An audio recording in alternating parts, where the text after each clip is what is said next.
በጌታ ስጋና ደም ተቀይሯል። ታቦቱስ የብሉይ ኪዳኑ ታቦት በምን ተቀየረ? የብሉይ ኪዳን ታቦት አሁን እኛ በአዲስ ኪዳን ታቦት የምንለው መሰዊያ ነው። መሰዊያው ደግሞ የጌታ ስጋና ደም የብሉይ ኪዳኑ ታቦት በምን ተቀየረ? የብሉይ ኪዳኑ በግ በኢየሱስ ክርስቶስ መስዋዕትነት ከተቀየረ የብሉይ ኪዳኑ ታቦት በምን ተቀየረ እናንተ ጋር?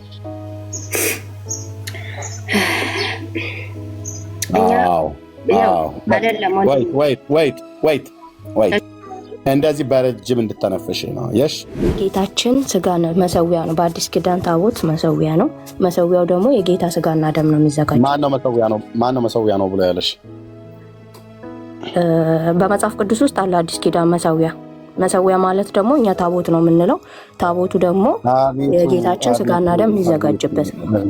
አቤቱ ጌታዬ፣ አቤቱ ጌታዬ፣ አቤቱ ጌታዬ፣ አቤቱ ጌታዬ። ኖ ይሄ ትውልድ ላይቀና እኮ ነው ያጣመሙት ወንድሞችና እህቶች። የእነሱ ቤተሰብ ቤታቸው የነበረበት አካባቢ ላይ ነው የማርያምና የዮሴፍ ጌታ ያደገበቱ ቤት። እሱ ጋር ከሆንክ አሳየን ቤቱ። ልብ በሉ ገብርኤል መጥቶ ያበሰረበት ቤት ዮሴፍም እዛው ስላደገ ማንዙ ስለነበረ ማለት ነው። እሺ ቴንኪው፣ ቀጥል። ካሜራውን ከበተቤት ብዬ እቺ የቤላሩስ ነች፣ የቤላሩስ ነች። ይታያል? ይታያል። እቺ የቡልጋሪያ ነች፣ የቡልጋሪያ ነች። ቀጥል፣ እንደሱ እያደረግ ቀጥል። እቺ የጣሊያኗ ማርያም ነች። ልጇ ልብስ የለውም የዚች። እቺ የፈረንሳይዋ ማርያም ነች። ቦንጆርኖ። እቺ የኢትዮጵያዋ ማርያም ነች። ወይኔ ኤርሚያስ እንደዚህ የማንም መቀለጃው እኔ ልቀር። ኧረ ቆይ የቻይናዋን ያት ፕሊስ በመድኃኒዓለም በጣም ቅድም እየጠየቅኩ እኮ ነበረ። እስቲ ልጅየውን አቅርበው ኛው ነው ማለት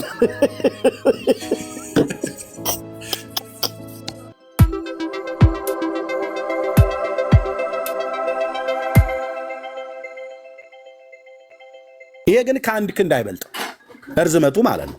ኦኬ ሶሪ ከተቆጣሽ ማለት ነው። እኔ ሰው የማያውቀውን በቃ የማታውቁትን የግድ እኮ መናገር የለባችሁ። እኔም ቢሆን ማንም ቢሆን ማለት ነው። የማታውቁ ከሆነ የሚያውቅ ሰው በመረጃ ሲነግራችሁ ስሙ። ኢትዮጵያውያን ወገኖቼ ከእኔ ጀምሮ አንድ የአበሻ መጥፎ ጠባይ የሚባለው ነገር የማናውቀው ላይ አስተያየት እንሰጣለን፣ በማናውቀው ነገር እንከራከራለን፣ የማናውቀውን ነገር እንደምናውቀው እንናገር። ይሄ በጣም ጸያፍ የኢትዮጵያውያን ከእኔ ጀምሮ ባህላችን ነው። ይሄ አይጠቅመንም፣ መተው ነው ያለብን። በቃ አታውቂም፣ ዝም ብሎ መስማት፣ መጠየቅ፣ ማስታወሻ መያዝ፣ ሪከርድ አድርጎ መያዝ፣ ሄዶ በኋላ መጠየቅ። የአንቺ ብቻ ችግር አይደለም፣ የእኔም ችግር ሆኖ አግኝቼዋለሁ። የማናውቀው ላይ በጣም ለማውራት እንፈልጋለን። ከዛ ይልቅ የሚያውቁ ሰዎች በመረጃ ሲያሳዩን መስማት። ፒሪየድ። ኦኬ 2 ክንድ ተኩል ማለት የእግዚአብሔር የቃል ኪዳኑ ታቦት ማለት ነው እርዝመቱ። እሺ ወርዱ 1 ክንድ ተኩል ይሁን ይላል። 1 ክንድ ማለት ቅድም ከዚህኛው እዚህ ሲኒ ድረስ የለካሁት ነው። ተኩሉን ደግሞ ጨምሪበትና ትንሽ ፈቃ አድርጎ ይሆናል ማለት ወደዛ ወደ ወረቀቱ አካባቢ ወደ ወረቀቱ ተኩሉ እንደዛ አካባቢ ላይ ይሆናል። እንግዲህ ከዚህ ጋር እዛ ጋር ወረቀቱ ጋር ያለው ጋር ድረስ ማለት ነው። ምኑ ወርዱ። ቁመት ደግሞ አለው። ቁመቱ 1 ክንድ ተኩል ይሁን ይላል። አሁን እንደገና ደግሞ ማለት ነው። ኦኬ መጽሐፍን ተከትለን ነው ብለሽ ስላልሽን ማለት ነው። ስለዚህ አርክ ኦፍ ዘ ኮቨናንት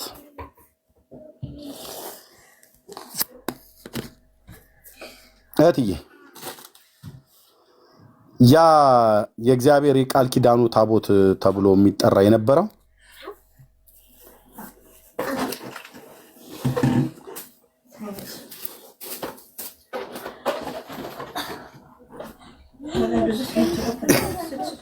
እዚህ ጋር በፒክቸር እንደሚታየው እንደዚህ ትንሽ ሆኖ አይደለም። ቁመቱ ማለት ይሄ ወደዚህ ያለው ማለት ነው። ይሄ ቁመቱ 2 ክንድ ተኩል ነው። ወርዱ ወደዛ ያለው ነው 1 ክንድ ተኩል ነው። ወደዛ ያለው ስፋት 1 ክንድ ተኩል ነው። ወደዚህ ያለው ርዝመት 2 ክንድ ተኩል ነው።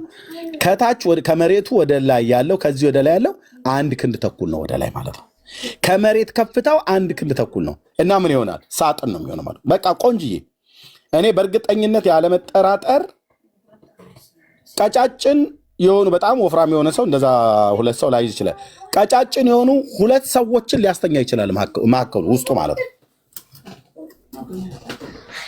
ተጣጥፈው ወይ ደግሞ እንደው በቃ ሁለተኛው ይቅር ብለን አንድን ሰው እግሩን አጣጥፎ ቢገባ ይተኛል ውስጡ። የዚህን ያህል ስፋት አለው ወንድሞች እናቶች። እግሩን ላይዘረጋ ይችላል። እግሩን ለመዘርጋት 2 ክንድ ተኩል ስለሆነ ሜትር ከምናምን ነገር ስለሆነ እግሩን አጥፎ ግን አንድ ሰው ውስጡ ልግባ ብሎ ቢል ገብቶ መደበቅ ይችላል።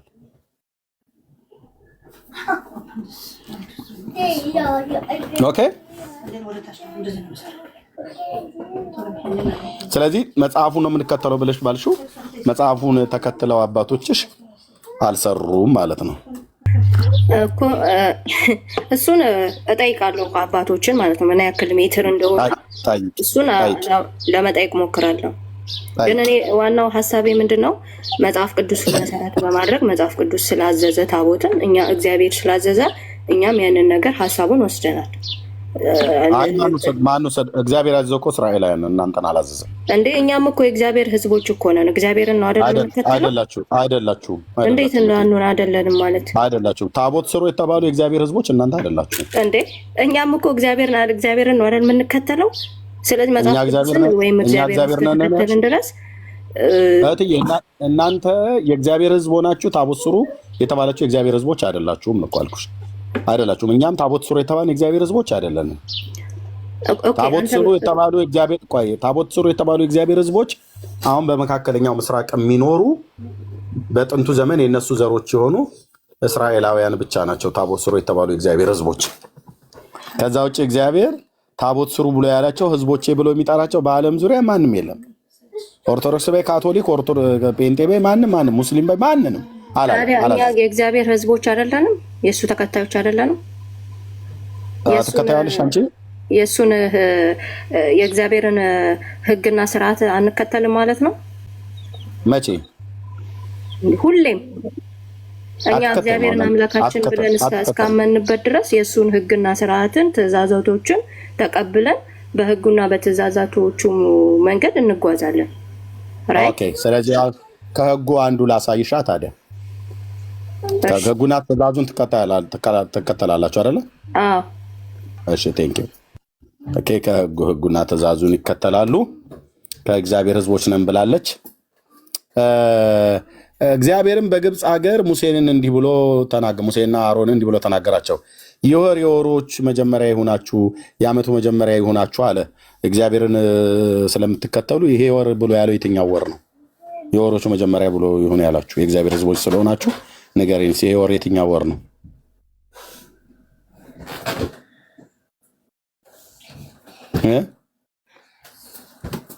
ስታክ አድርጌ ነበረ። ይሄ ወር የወሮች መጀመሪያ ይሁናችሁ ብሎ እግዚአብሔር ሙሴና አሮንን አዘዛቸው ይላል። ይሄ ወር የወሮች መጀመሪያ ይሁናችሁ ብሏል። የእግዚአብሔር ሕዝቦች ስለሆናችሁ የእግዚአብሔርን ትእዛዝ ስለምትከተሉ ይሄ ወር የትኛው ወር ነው? የዓመቱ መጀመሪያ ይሁናችሁ ብሎ ያለው የትኛው ወር ነው? መስከረም ነው። ያው የዓመቱ መጀመሪያ መስከረም ነው እኮ። ስለዚህ ይሄ ወር መስከረም ነው ማለት ነው አይደል? አይ ቲንክ ሊሆን ይችላል። ምክንያቱም የዓመቱ መጀመሪያ መስከረም ስለሆነ የእግዚአብሔር ሕዝቦች ነን ብለሽ ስላሽ እየተከተላችሁ እንደሆነ በደንብ ለማረጋገጥ ነው። ስለዚህ የዓመቱ መጀመሪያ ማለት ነው። የምንከተለውም የኛ ኢትዮጵያውያን የዓመቱ መጀመሪያ መስከረም ነው አይደለ? መስከረም ወር ነው። ስለዚህ እግዚአብሔር እዚህ ለሙሴና ለአሮን የዓመቱ መጀመሪያ ይሁን ብሎ ያላቸው መስከረም ነው ማለት ነው። እንግዲህ የት አባቴ ይገባል ወንድሞች? አሁን ምንድን ነው ማለት የምችለው? አረ ምንም አትበል። ቆይ አይደለም ልቀጥል፣ ችግር የለውም። እሺ ለእስራኤል ልጆች ሁሉ ተናገሩ በሏቸው ይላል። ለምን ለኢትዮጵያ ልጆችም ተናገሩ አላላቸውም? እናንተ የእግዚአብሔር ሕዝቦች ነን ያለንን ሁሉ ሕጉን እናከብራለን ብላችኋል። ግን እዚህ ጋር ለእስራኤል ልጆች ተናገሯቸው በሏቸውም አለ። ለምን ለኢትዮጵያ ልጆችና ለሱዳን ለግብፅ ልጆች ምናምን ነገር አላለም? ቆይ አይደለም፣ ሲጀመር ኢትዮጵያ መጽሐፍ ቅዱስ ውስጥ እኮ ተጽፋለች። እግዚአብሔርን ማምላክ እኮ እኔ ያልኩሽ ሌላ ነገር አታውሪ። ኖ ለእስራኤል ልጆች ነገር እኮ ነው። ለእኛም ተጽፎ ለእስራኤል ልጆች ለእስራኤል ስለ ኢትዮጵያ መልእክት እግዚአብሔር ተናግሯቸዋል። እናንተ እንደ የጠየኩሽን ብቻ መልሽ። እኔ መድረቅ አልፈልግም። የጠየኩሽን መልሽልኝ። ለእስራኤል ልጆች ሁሉ ተናገሯቸው በሏቸውም ብሎ ከዛ ምን አለ? በዚህ ወር በ10ኛው ቀን ሰው ሁሉ እያንዳንዱ አንድ ጠቦት ለአንዱ ቤት አንድ ጠቦት ይውሰድ። የቤቱም ሰዎች ቁጥር ለጠቦቱ የማይበቃ ቢሆን እሱም ለቤቱ ለቀረው ጎረቤቱ እንደ ነፍሶቻቸው ቁጥር አንድ ጠቦት ይውሰድ። እያንዳንዱም እንደሚበላው መጠን ከጠቦቱ ይካፈል። እናንተም ጠቦቱ ነውር የሌለው የአንድ ዓመት ተባት ይሁን፣ ከበጎቹም ከፍየሎቹም ውሰድ ብሎ አለው ይላል። ከዛ በዚህም ወር በ14ኛው ቀን ጠብቁት፣ የእስራኤል ማህበር ሁሉ ሲመሽ ይረዱት ብሎ ይላል። ይሄ የምታርዱት ጠቦት ምን አይነት ጠቦት ነው? የእግዚአብሔር ሰዎች ስለሆናችሁ እናንተ እኮ በብሉይ ኪዳን ስለነበረው ስርዓት እኮ ነው እግዚአብሔር አምላክ ስላደረገው ጌታችን ከመምጣቱ በፊት ስለሚያደርጉት ስርዓት ጌታ ያዘዘውን ህጉን እንፈጽማለን የእግዚአብሔር ሰዎች ነን አላልሽንም እንዴ? እኮ እሱማ ተቀይሯል እኮ በአዲስ ኪዳን በጌታችን ደም ተቀይሯል እኮ። ይሄ ስለ ብሉይ ኪዳን ነው። እሺ የበጉ ደም በጌታችን ደም ተቀየረ። ታቦት ውስጥ በእናንተ ጣውላ ነው የተቀየረው? ኖ በጌታ ደም ነው የተቀየረው። ታቦቱ ነው ያልኩት። ታቦቱ በምን ተቀየረ እኮ? በጌታ ታቦቱ እኮ የሚዘጋጀው መሰዊያ ነው። መሰዊያ ደግሞ ታቦቱ በምን ተቀየረ? የእስራኤል ታቦት በእናንተ በምን ተቀየረ? የእስራኤል ታቦት አሁን ጌታ በብሉይ ኪዳን ታቦትን አዟል አይደል? በምን ተቀየረ? ገብቶሻል እኮ እህቴ። በጌታ ደምና ስጋ ነው የተቀየረው። ታቦቱ በጌታ ስጋና ደም ነው የተቀየረው።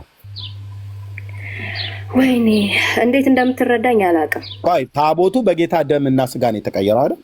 ኖ እኔ ያልኩት እኮ አሁን ይሄ የሚያወራው ሐሳብ ስለ ብሉይ ኪዳን ነው። እሺ እዚህ ጋር ለመልሽልኝ። እዚህ ጋር ፋሲካውን ሲመሽ በጉን ረዱት ብሎ አለ ይላል። እኛ የጌታን ትእዛዝ እንፈጽማለን ብለሽኛል አይደል? ቅድም የጌታን ትእዛዝ እንፈጽማለን ብለሽኛል አይደል? ቅድም አዎ። ይሄ የጌታ ትእዛዝ ነው? ትእዛዝ አይደለም? ትእዛዝ ነው፣ ግን ብሉይ ኪዳን ነው ይሄ። ኦኬ፣ ብሉይ ኪዳን ለምን የማታደርጉት እናንተ የእግዚአብሔር ሕዝቦች አይደለን? ተቀይረዋልና በጌታችን በመድኃኒታችን በኢየሱስ ክርስቶስ ስጋና ደም ይሄ የተደረገው መሰዊያ ተቀይሯል። አሁን የጌታ ስጋና ደም ነው። ምኑ ነው የተቀየረው ነው ያልኩሽ? ይሄ ድሮ ጠቦት እንትን የሚዘጋጀው ማለት ነው ለመንጣት በጌታ ስጋና ደም ተቀይሯል። ታቦቱስ የብሉይ ኪዳኑ ታቦት በምን ተቀየረ? የብሉይ ኪዳን ታቦት አሁን እኛ በአዲስ ኪዳን ታቦት የምንለው መሰዊያ ነው። መሰዊያው ደግሞ የጌታ ስጋና ደም። የብሉይ ኪዳኑ ታቦት በምን ተቀየረ? የብሉይ ኪዳኑ በግ በኢየሱስ ክርስቶስ መስዋዕትነት ከተቀየረ የብሉይ ኪዳኑ ታቦት በምን ተቀየረ እናንተ ጋር?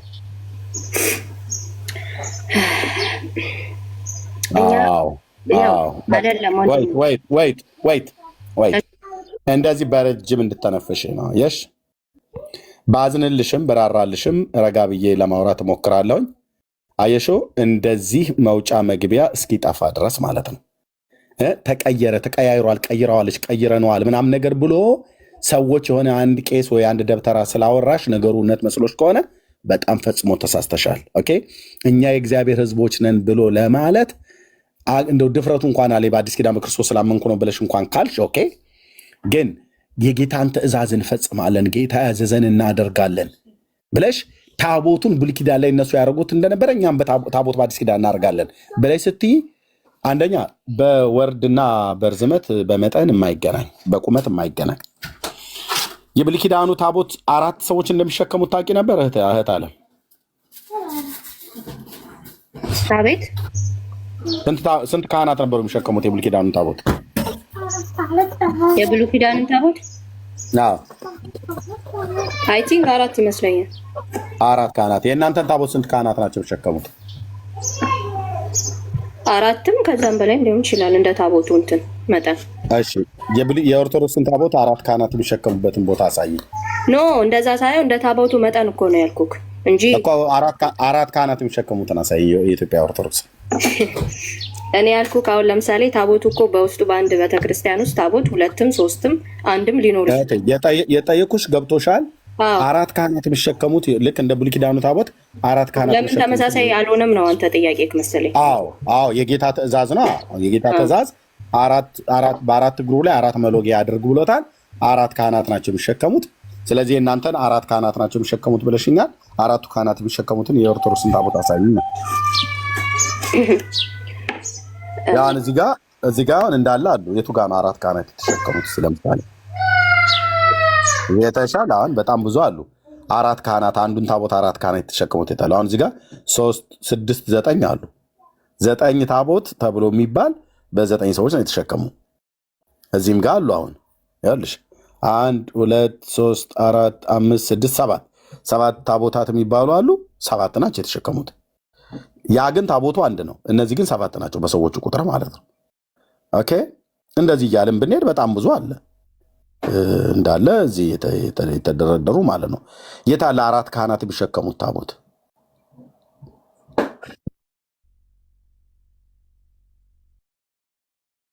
እኔ በአንድ ቤተክርስቲያን ውስጥ ስንት ታቦት አለ አይደለም ያልኩት። አንዱን ታቦት አራት ካህናት ናቸው የሚሸከሙት የብሉይ ኪዳኑ። የእናንተን ግን እንደዚህ ያው ተደርድረው ነው የተሸከሙት ማለት ነው። አንዱን ነው ያደረገው። የብሉይ ኪዳኑ ታቦት በጭንቅላታቸው ነበር የሚሸከሙት።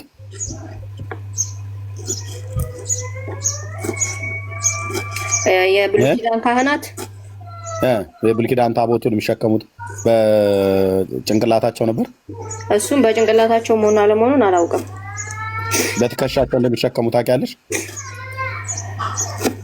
እሱን አላውቅም። በትከሻቸው በጭንቅላታቸው እንደሆነ አላውቅም። ማወቅ አለብሽ አይደል? ኦኬ ለማወቅ ሞክራለሁ። ላሳይሽ። ሙከራውን ታዩና እኔ ላሳይሽ። ያው በትከሻቸው እንደሚሸከሙ እንደዚህ ላሳይሽ። ኦኬ ምን ይላል?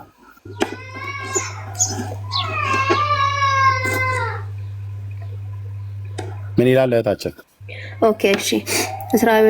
እስራኤላውያን ሁሉ ያስተምሩ ለነበሩት ለእግዚአብሔር ለተቀደሱት ሌዋውያን ትንሽ ዞር አድርገው እንዲህ አለ። ቅዱስን ታቦት የእስራኤልን ንጉሥ የዳዊት ልጅ ሰሎሞንን በሰራው ቤት ውስጥ አኑሩት። ከዚህም በኋላ በትከሻችሁ ላይ ሸክም አይሆንባችሁም። አሁንም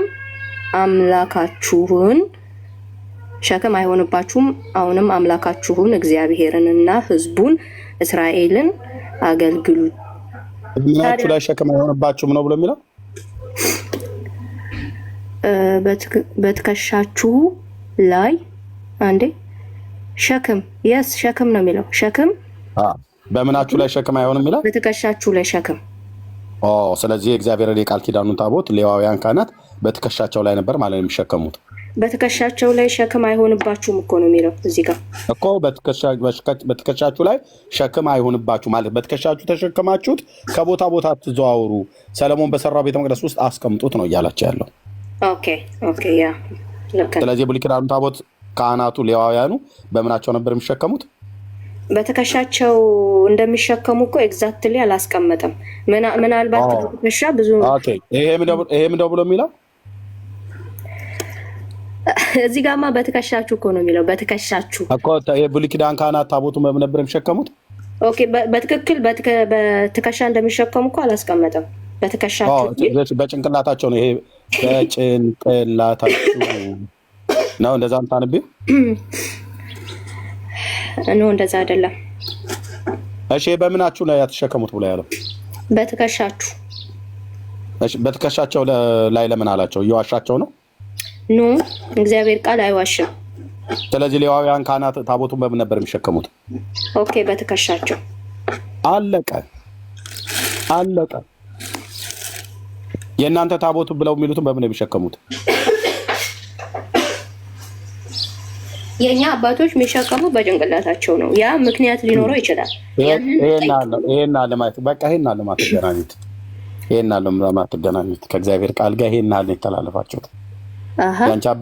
ይሄ እኮ የሚያወራው እኮ ስለ ብሉይ ኪዳን እኮ ነው። አድመጭኝ እህቴ፣ እየሰማሁህ ነው። የአንቺ አባቶች በትከሻቸው ላይ የሚሸከሙትን በትከሻችሁም ላይ ተሸከሙት ብሎ ጌታ ትእዛዝ አልሰጣቸው። ሲጀምርም ታቦትም ስሩ ብሎ አላላቸው። ግን ያው የአምላክን የእግዚአብሔርን ቃል እንሰማለን፣ እንታዘዛለን። እኛ የእግዚአብሔር ሕዝቦች ነን ብለሻልሽ። የእግዚአብሔር ሕዝቦች አይደላችሁም። እንድትሆኑ ግን ጌታ ይወዳል። እንድትሆኑ ደግሞ እግዚአብሔር ሲሆን የእግዚአብሔር ሕዝቦች ልንሆን ያልቻልነው እኛ የእግዚአብሔር ሕዝቦች ነን። አሁንም አመፀኞች ናቸው። የአምላክ የእግዚአብሔርን ቃል የማይለውን የምትሉ አመፀኞች ናቸው።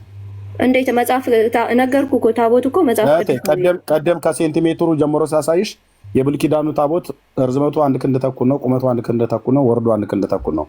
የእናንተ ግን ታቦት ብላችሁ ያላችሁ 60 ሴንቲሜትር ነው። የብሉይ ኪዳኑ ታቦት አድመጭኝ እባክሽ አድመጭኝ፣ የማታውቂውን አታውሪ። የእናንተ ታቦት የብሉይ ኪዳኑ ታቦት 4 ሌዋውያን ካህናት ይሸከሙታል። ለምን? 4 መሎጊያ ስላለው ማለት ነው። በአራቱ እግሮች ላይ ያው ዘጸአት መጽሐፍ ምዕራፍ 25 ቁጥር 10 ላይ ምን ይላል? በተለይ እዚህ ቁጥር 12 ላይ 4 የወርቅ ቀለበቶች አድርግለት፣ እነሱም በአራቱ እግሮቹ ላይ አኑር ይላል አይደል? ታቦቱ 4 እግር አለው የለውም እህቴ ናርዶስ? እሺ ሄዳ ጨርስ አንብብና አለው አይደል? ያ አለው። ታቦት 4 እግር ያለው ነው ማለት ነው። 4 እግር ያለው ቅድም ያሳየውሽ አይነት ሳጥን ማለት ነው። አርክ ኦፍ ዘ ኮቨናንት የሚባለው የእግዚአብሔር ቃል ኪዳኑ ታቦት 4 እግር አለው እንጂ እንደናንተ ልሙጥ የሆነ ጠረጴዛ አይደለም። 4 እግር ያለው ታቦት የሚባለው ልክ እንደዚህ አይነት ማለት ነው። እንደዚህ መሎጊያ የሚባለው ይሄ ነው። ልክ እንደ ባሬላ አንደኛው ሌዋዊ ካህን በዚህ ጋር ይሸከመዋል። ኦኬ እንትና ማንች መንደሪን አመጣችሁ። ያው እንደዚህ ነው የሚሸከሙት እህቴ። እሺ በቃ ያው እህቴ እንዳስቀመጠችው ማለት ነው። እንደዚህ ነው የሚሸከሙት። ኦኬ እንደዚህ ነው የሚሸከሙት። ያው እዚህ ጋር ምን እንደሚል እዩ።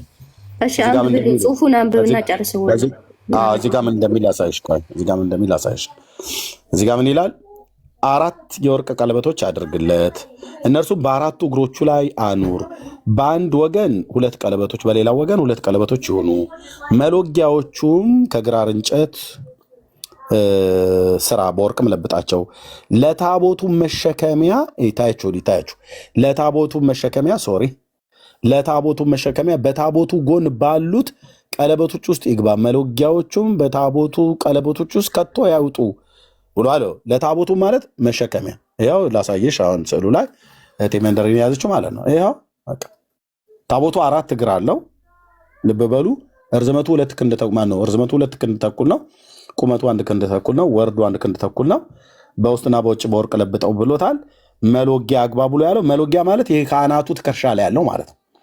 የእስራኤል አምላክ ቅዱስ ገናናው እግዚአብሔር የኛ የጴንጤዎቹ አምላክና አባት ይህን ትእዛዝ ነው የሰጠው።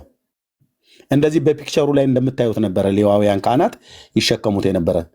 ሁለተኛ ዜና መጽሐፍ ምዕራፍ 35 ቁጥር 3 ላይ ቅድም ያሳየሁት የዳዊት ልጅ ሰለሞን በሰራው ቤተ መቅደስ ውስጥ አኑሩት፣ ከዚህ በኋላ በትከሻችሁ ላይ ሸክም አይሁንባችሁ ብሎ ሲል ክፉ ነገስታት በሚነግሱበት ዘመን ቤተ መቅደሱን እየቆለፉ እግዚአብሔርን ደጅ እየቆለፉ መብራቱን እያጠፉ ለክፉ ነገስታት በሚነግሱበት ዘመን ሌዋውያኑ ካህናት ታቦቱን ይዘውት እየወጡ አንዳንዴ በግለሰብ ቤት አንዳንዴ ደግሞ በዋሻ ውስጥ ሁሉ ጭምር ያኖሩት ነበረ። ስለዚህ በዚያ ዘመን ላይ ሕዝቅያስ በነገሰበት ዘመን እሱ ከመንገሱ በፊት የነበረው አባቱ አካዝ በነገሰበት ዘመን አካዝ ደግሞ የሶርያን ጣዖታትን አምጥቶ በእግዚአብሔር ቤተ መቅደስ ውስጥ በሰለሞን ቤተ መቅደስ ውስጥ በኢየሩሳሌም ማለት ነው አምጥቶ የእግዚአብሔርን ታቦት ሌዋውያን ካህናት ከቤተ መቅደስ ውስጥ አውጥተው በትከሻቸው ላይ ተሸክመው ከቦታ ቦታ እንዲዞሩ ስደት አስነስቶባቸው እሱ እነዛን የሶርያን የደማስቆ ጣዖታትን አምጥቶ በእግዚአብሔር ቤተ መቅደስ ውስጥ አስቀምጦ ነበር። ማን አልኳችሁ? አካዝ የሚባለው ክፉ ንጉስ ማለት ነው። እና በዚህ ሰዓት ላይ የእግዚአብሔርን ታቦት ከጣዖታት ጋራ ማስቀመጥ ስላልፈለጉ አባቶች ምዕራፍ 28 ሁለተኛ ዜና አካዝ መንገስ በጀመረ ጊዜ ጎልማሳ ነበር። በኢየሩሳሌምም 16 ዓመት ነገሰ። እንደ አባቱም እንደ ዳዊት በእግዚአብሔር ፊት ቅን ነገርን አላደረገም ይላል። እንደ ዳዊት ቅን ነገርን አላደረገም፣ ኃጢአትን ያደረገው። ከዛስ ነገር ግን በነገሰ በእስራኤል ነገስታት መንገድ ሄደ። ከዛስ ደግሞም ለበዓል ቀልጠው የተሰሩትን ምስሎችን ሰራ ይላል። ጣዖታትን ማለት ነው።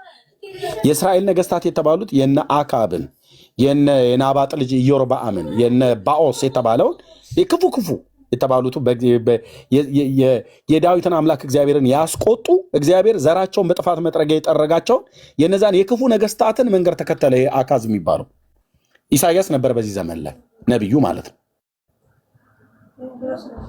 እና በሄኖም ልጅ ሸለቆ ውስጥም አጠነ። በኢየሩሳሌም ዙሪያ ያለ ሸለቆ ነው። እና እግዚአብሔርም ከእስራኤል ልጆች ፊት ካሳደዳቸው እንደ አሕዛብ ክፉ ልማድን ልጆቹን በእሳት አቃጠለ ይላል። እግዚአብሔር የሰጠውን የወለዳቸው ልጆች ለጣዖት በእሳት አቃጠላቸው። ታውቃላችሁ፣ ልጆቹን ወስዶ አርዶ ለጣዖት መብል የሆኑ ዘንድ ያቃጥላቸው ነበር ልጆቹን። በሄኖም ልጅ ሸለቆ ማለት ነው አለ ሸለቆ አሁንም ድረስ። እንዴት እንደሚቀፍ ወንድሞቼ፣ እንደዚህ በቪዲዮ ነው ያየሁት እኔ። እንዴት እንደሚቀፍ ያ ያስቆሮቱ ይሁዳ የተባለው ጌታን የሸጠው ሰውዬ ራሱ ዛ ሸለቆ ውስጥ ነው ተሰቀለ፣ ሞተ ብለው የሚሉት ማለት ነው። ራሱን አንቆ የገደለበት ተብሎ የተባለው እሱ ነው። በሄኖም ልጅ ሸለቆ እዚሁ ኢየሩሳሌም ከተማ ውስጥ አለ። አሁንም ሸለቆ ሆኖ አለ እዛው ያኔ። ከዛስ በኮረብታ መስገጃዎች በተራሮችም ላይ በለመለመ ዛፍ ሁሉ በታች ያጥን ዘንድ ነበር። ስለዚህ አምላኩ እግዚአብሔር በሶሪያ እጅ አሳልፎ ሰጠው። ሶሪያንም መቱት፣ ከእርሱም ብዙ ምርኮኞችን ወሰደ፣ ወደ ደማስቆ አመጡት። በእስራኤል አምላክ በእስራኤልም ደግሞ በእስራኤል ንጉሥ እጅ አሳልፎ ሰጠው። እርሱም በታላቅ አመታት መታ። ከዛ የአባቶቹንም አምላክ እግዚአብሔርን ትተው ነበረና የሜሮን ልጅ ፋቂውን በአንድ ቀን ከይሁዳ 100,000 ገደለ። ጽኑዓን ኃያላን ነበሩ ይላል። ከዛ ጣዖታትን አበዛ። በቃ ምን አለፋችሁ፣ ልጁ ጣዖት አምላኪ ነው። እሱ መጥቶ የእግዚአብሔርን ቤት ያው ምን ይላል? አካዝ የሰራው ኃጢአት ይላል ቁጥር 22 ንጉሱ አካዝም ይህንንም ንጉሥ አካዝ በተጨነቀ ጊዜ እግዚአብሔርን መበደል አበዛ ይላል። ሰው በሚጨነቅ ሰዓት እንዴት እግዚአብሔር አምላኩን ይበድላል? አምላኩን እግዚአብሔርን መለመን አለበት እንጂ ጭንቅ ሲበዛባ አምላኬ በደሌን ኃጢአቴን ይቅር በለኝ መተላለፌን ደምስስ ማረኝ ነው እንጂ ማለት ያለብህ። እንዴት በእግዚአብሔር ላይ በደል ያበዛል? በተጨነቀም ጊዜ እግዚአብሔርን መበደል አበዛ ይላል። ከዛስ ለመቱት ለደማስቆ አማልክት የሶሪያን ነገስታትን አማልክት ረድተዋቸዋልና እኔንም ይረዱ ዘንድ ሰዋላቸው ብሎ ሰዋላቸው። ነገር ግን ለእርሱና ለእስራኤል ቤት እንቅፋት ሆኑ ይላል። የሶሪያን ጣዖታት አምጥቶ በኢየሩሳሌም በእግዚአብሔር ቤተ መቅደስ ውስጥ አቆማቸው። ታውቃላችሁ። አካዝም የእግዚአብሔርን ቤት ዕቃዎች ሁሉ ወስዶ ሰባበራቸው። አቤት ድፍረት! አቤት ድፍረት! አቤት ድፍረት! አቤት ድፍረት! አካዝም የእግዚአብሔርን ቤት ዕቃዎች ሁሉ ወስዶ ሰባበራቸው። የቤተ መቅደሱን ዕቃዎች ማለት ነው። የእግዚአብሔርን ቤት ሁሉ ደጅ ቆለፈ። በኢየሩሳሌምም ማዕዘን ሁሉ መሰዊያን ሰራ ይላል። ለምን? ለጣዖታት መሰዊያ ይሆን ዘንድ። የእግዚአብሔርን ቤትስ ዕቃ ሁሉ ሰባበረ፣ ደጁንም ቆለፈ። በዛን ሰዓት ነው ሌዋውያን ካህናት ታቦቱን ከቤተ መቅደስ ውስጥ አወጡት። በአካዝ ዘመን ማለት ነው። እንደዚህ ሆኖ እግዚአብሔር መሐሪ ነው። እየማረው ከምርኮ ምድር ተመልሶ መጥቶ ልጅ ወለደ። ልጅ ሲወልድ የመጀመሪያ ልጁ ሕዝቅያስ ይባላል። ከነ ክፋታችንም እኮ ጭምር እያለ ነው ጌታ ልጆች የሚሰጠን። አይገርምም? ከነ ክፋትሽ ጭምር እያለሽ በጌታን መበደል እያበዛሽ ልጅ ይሰጥሻል። አይገርም? እንዴት አይነት ቸር አምላክ ነው!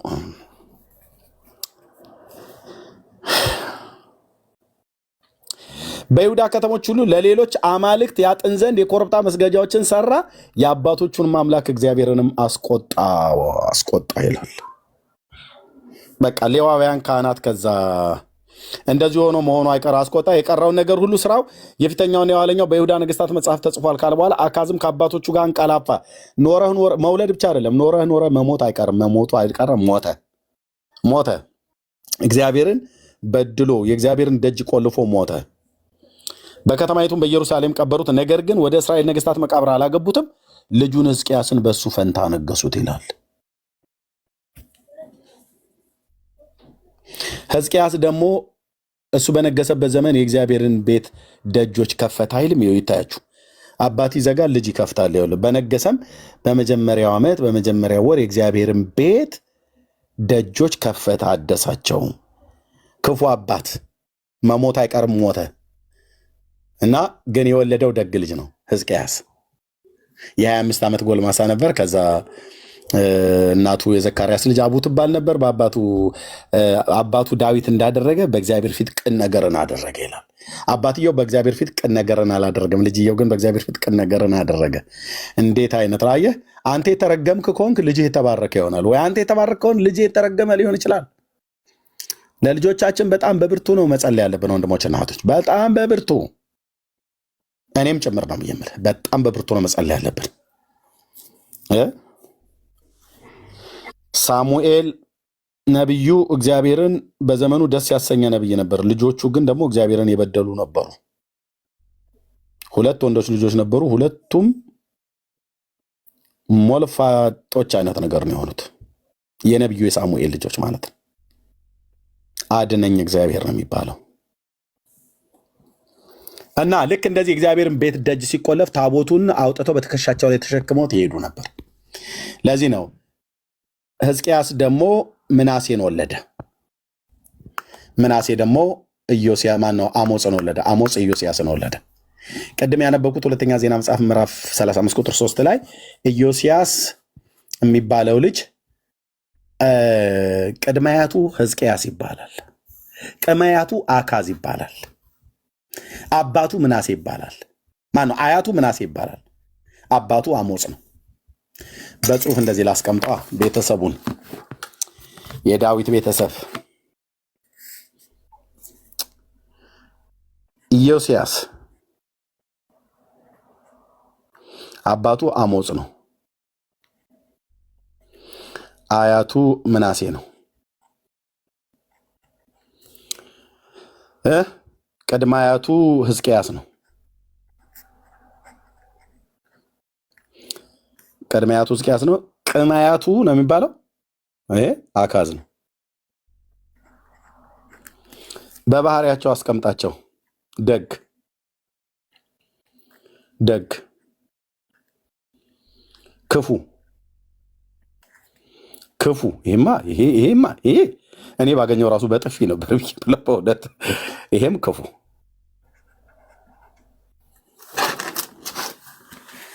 ልጅ ደግ፣ አባት ክፉ፣ አያት ክፉ፣ ቅድመ አያት ደግ፣ ቅድመ አያት ክፉ። ከደግና ከክፉ ማን የበዛው? ክፉ ነው። እዚህ ውስጥ አሁን 663 ሰው አለ። ክፉ ነው የሚበዛው ደግ ብለህ ብትለኝ እኔ እውነቱን ነው የምነግርህ ብራዘርዬ፣ ክፉ ነው የሚበዛው እዚህ። ክፉ ጌታ ይመስገን ብሎ ማለት ነው። በስመ አብ ወወልድ ወመንፈስ ቅዱስ አሐዱ አምላክ ብሎ ኦርቶዶክስ ነኝ ይላል፣ ግን ክፉ ነው። ጣዖትን የሚያመልክ ምንድን ነው? ክፉ።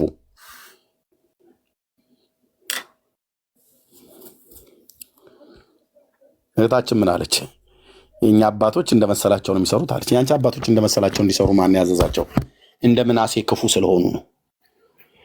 እንደ አሞጽ ክፉ ስለሆኑ ነው። እንደ አካዝ ክፉ ስለሆኑ ነው። እሱ የሶርያን ጣዖታትን አምጥቶ ነበር እንዳለ ቤተ መቅደሱን ያጥለቀለቀው። ስለዚህ ሌዋውያኑ ካህናት የሚሸከሙት በምንድን ነው? በትከሻቸው ነው። የእናንተ ካህናት የሚሸከሙት በምንድን ነው? በጭንቅላታቸው ነው። የሌዋውያኑ ካህናት ታቦቱ ርዝመቱ ስንት ነው ይላል? ርዝመት፣ ወርድ፣ ቁመት 1 ተኩል 5 እንደዚህ ልባለ። ወርድ 1 ተኩል፣ ርዝመት 2 ክንድ ተኩል። የኦርቶዶክስ 60 ሴንቲሜትር። ምን ያገናኘዋል? ምንም። እሺ ወንድሜ እሱን እጠይቃለሁ። እኔ አሁን ምን ያክል ርዝመት እንዳለው እኔ በትክክል አላውቅም።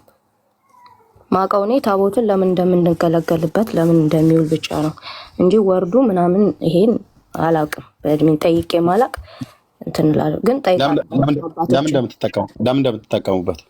ታቦትኛ በአዲስ ኪዳን የምንጠቀምበት የጌታችንን ስጋና ደሙን ለማዘጋጀነት ነው። ለምንድን ነው ያልሽው? የጌታችን ስጋና መሰዊያ ነው። በአዲስ ኪዳን ታቦት መሰዊያ ነው። መሰዊያው ደግሞ የጌታ ስጋና ደም ነው የሚዘጋጀው። ማን ነው መሰዊያ ነው ብሎ ያለሽ? በመጽሐፍ ቅዱስ ውስጥ አለ አዲስ ኪዳን መሰዊያ። መሰዊያ ማለት ደግሞ እኛ ታቦት ነው የምንለው። ታቦቱ ደግሞ የጌታችን ስጋና ደም የሚዘጋጅበት ነው። አቤቱ ጌታዬ፣ አቤቱ ጌታዬ፣ አቤቱ ጌታዬ፣ አቤቱ ጌታዬ፣ አቤቱ ጌታዬ። ኖ ይሄ ትውልድ ላይቀና እኮ ነው ያጣመሙት ወንድሞች እና እህቶች። ላይቀነው እግዚአብሔር ካላቀናው በስተቀር ላይቀኑ ነው የተጣመሙት በእውነት። ኦኬ እሺ፣ ግን መሰዊያ የለም አዲስ ኪዳን መሰዊያ የለም። እኔ አሁን ስልኬ እኮ አንድ በዚሁ ነው ስለመጠቀምበት ነው እንጂ መጽሐፍ ቅዱስን የለም እህትዬ፣ የለም። የነበረም ካለ የብሉይ ኪዳኑ መሰዊያ ነው የነበረው። እሺ መሰዊያ ማለት ምን ማለት ነው? መሰዊያ ማለት እንስሶች ከታረዱ በኋላ ስጋቸው የሚቃጠልበት ማለት ነው። እሺ ታዲያ መጽሐፍ ቅዱስ ውስጥ መሰዊያ አዲስ ኪዳን መሰዊያ የሚለው ጌታ መሰዊያ የሚለው እንስሳት የሚቃጠልበት ነው። አሁንም አዲስ ኪዳን ላይ እዛ ጳውሎስ የተናገረበት ክፍል ላይ አዲስ ኪዳን ላይ እንዴት ነው መሰዊያው በጌታ ደም እኮ ተሽሯል እኮ የሚቃጠለው በብሉይ ኪዳን። ምንም አታውቂም። አሁን በምትዩ ቢይዝሽ ምንም አታውቂም። ነጭ ወረቀት እንደማለት ነው። ምንም አታውቂም። የነገሯችሁን ጥቅሶች እንኳን የነገረኝ ሳይሆን መጽሐፍ ቅዱስ ውስጥ እንዳኔ ባይዘው ሰው ምንም የለም። አታውቂውም፣ ግን የነገሩሽን ተባራሪ ጥቅስ ነው እንዳሳይሽ። ኖ ተባራሪ ሳይሆን አለ። አንተ አሁን ታውቀዋለህ። እኔ አሁን መጽሐፉ ሰፊ ያለ ግን እኔ የማውቀው ታውቀዋለህ ብለሽ ካልሽ ልንገርሽ እህቴ፣ በቅነት ስለምጠይቂ ይሄን አይደል መሰዊያ አለን ብለው የሚለው? አዲስ ኪዳን አዲስ ኪዳን ዕብራውያን ማለት ነው። ከእርሱም ሊበሉ ድንኳኒቱን የሚያገለግሉ መብት የላቸውም ይላል አይደል? መሰዊያ አለን ብሎ ነው አይደል የጀመረው? እሺ አንብብልኝ ሙሉውን ቀጥል። እየሰማሁ ነው። ለምጠይቅሽ ጥያቄ ካልመልሽልኝ በቃ እኔም እተኛለሁ። መሰዊያ አለን ነው እኮ መማር ነው ማወቅ ነው አይደል የምፈልገው። አንተ ደግሞ ያላወቁትን ሰዎችን ማሳወቅ ወንጌልን ማስተማር አይደለ? እዚህ ጋር የተቀመጥከው መቼም ለዓለምም አይደለም አይደል? ሰዎች እንዲማሩ ወንጌል እንዳይቆሩ ነው አይደል? ማላውቀውን አሳውቀኝ። እኔ ደግሞ ከማውቀው እኔን የሚዩት ያደረኩሽኝ እየሰማሽኝ ከሆነ ልቀጥል ነው እኮ ያልኩሽኝ። ምንም እኔ የተቀመጥኩት ታዲያ ምን ለማድረግ ነው? እየሰማሽኝ ከሆነ ልቀጥል ነው ያልኩሽ። መሰዊያ አለን ይላል አይደል? እየሰማሁ ነው። ቀጥል። መሰዊያ አለን ይላል አይደል? ይሄን መሰዊያ ነው አይደለ? ታቦት አለን ብለው የሚሉሽ? መሰዊያው አዲስ ኪዳን። እሺ አዲስ ኪዳን ማለት ይሄ ዕብራውያን ማለት ነው። አዲስ ኪዳን 13:10 ይሄንን መሰዊያ ነው አይደል? ታቦት ነው ብለው የሚሉሽ? አይ በአዲስ ኪዳን መሰዊያ ማለት ታቦት ነው። እሱም መሰዊያው ደግሞ የጌታ ስጋና እኮ ይሄንን መሰዊያ አይደል ታቦት ነው ብለው የሚሉሽ? አልኩህ እኮ ወንድሜ። በቃ አለቀ። ነው። ቴንክ ዩ። ስለዚህ አሁን ይሄ ታቦት የሚባለው እናንተ በኦርቶዶክስ ቤተክርስቲያን ይዛችሁት የምትወጡት ታቦት ነው አይደል? እሱ ነው አይደል መሰዊያ ብለው የሚሉት? ቴንክ ዩ። ይሄን ለመረጃ አምጡ ብለን ስንል ዕብራውያን 13:10 ይሄን ያመጣሉ። ምን እንደሚል ግን ስሚው። እዚህ ጋር መሰዊያ አለን። ማን ይሄንን መልእክት የጻፈው ታውቂያለሽ? ነግረውሻል? ጳውሎስ ነው የጻፈው። ጳውሎስ ነው የጻፈው ተብሎ ይታመናል። ልክ ነሽ። እሺ ከእርሱም ሊበሉ ድንኳኒቱን የሚያገለግሉ መብት የላቸውም ይላል። ድንኳኒቱ የተባለችው ማን ናት? ድንኳኒቱ የተባለችው ቤተክርስቲያን ነች። ቤተክርስቲያን እንደዚህ ነው ብለን የነገሩሽ አይደል?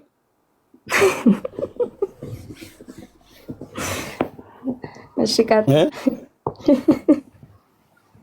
ለምን እንደምትስቂው? አይደለም አንተ እኮ ነው የምታስቀኝ። ድንኳኒቱ ብለው ያሉሽ ምኑን ነው ያልኩሽ? እኔ የምረዳው ሰው ነግሮኝ ሳይሆን እኔ የምረዳው ድንኳኒቱ ቤተክርስቲያን ነች ብዬ ነው ማምነው። የምረዳው ቤተክርስቲያን ነች ብለሽ ነው? ድንኳኒቱ ቤተክርስቲያን ነች ብሎ ያስተማረ ማን ነው ያለው ከአዲስ ኪዳን?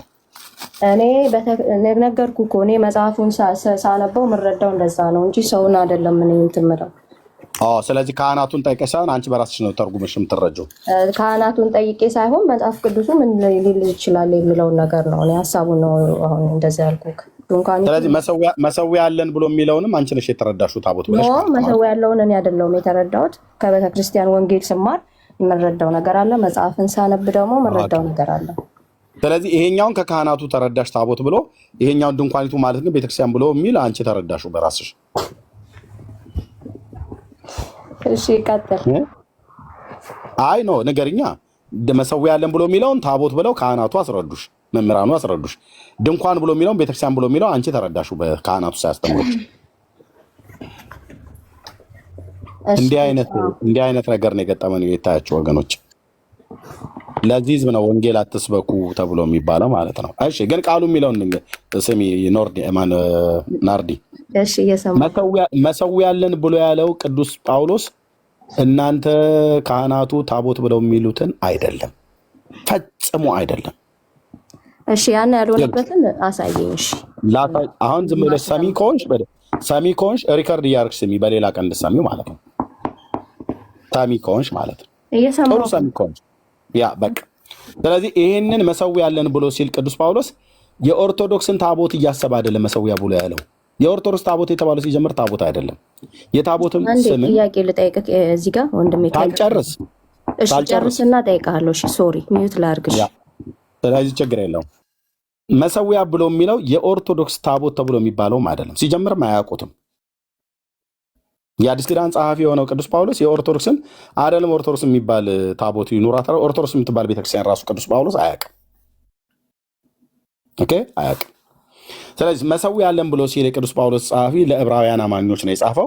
መሰዊያ አለን ብሎ ሲል የትኛውን መሰዊያ ነው የሚናገረው? የብሉይ ኪዳኑ መሰዊያ ነው። ይሄ መልእክት በተጻፈበት ጊዜ የብሉይ ኪዳኑ ሁለተኛው ቤተ መቅደስ ጌታ የነበረበት ሁለተኛው ቤተ መቅደስ አልፈረሰም ነበር። ልብ በሉ። እኛ እኮ ይሄንን ህዝብ አጣመው ጣሉት። እሱን በማቅናት ነው። እግዚአብሔር ጸጋ እንዲያበዛልኝ ጸልዩልኝ በእውነት ወንድሞቼ እና እህቶቼ። ኦኬ አንዴ እዚህ ላሳያችሁ። እግዚኦ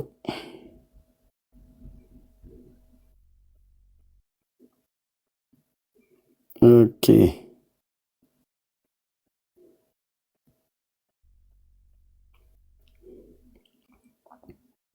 እሺ አንዴ ጠብቆኝ።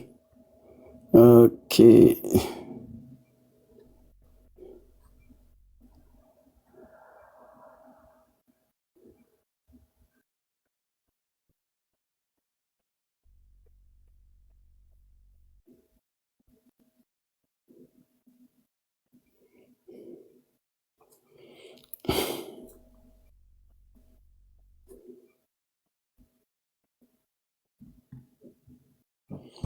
ልብ በሉ። ይሄ የኢየሩሳሌም አሁን ያለው ፎቶ ነው። አሁን ያለው ሪሰንት አሁን ያለው አለሽ ናርዲ ወንድሜ ያለው እየጠበቅኩ አሁን ያለው ሪሰንት አሁን ያለው ፎቶ ይሄ ነው። ይሄ ቦታ የእግዚአብሔር ቤተ መቅደስ የነበረበት ቦታ ነው።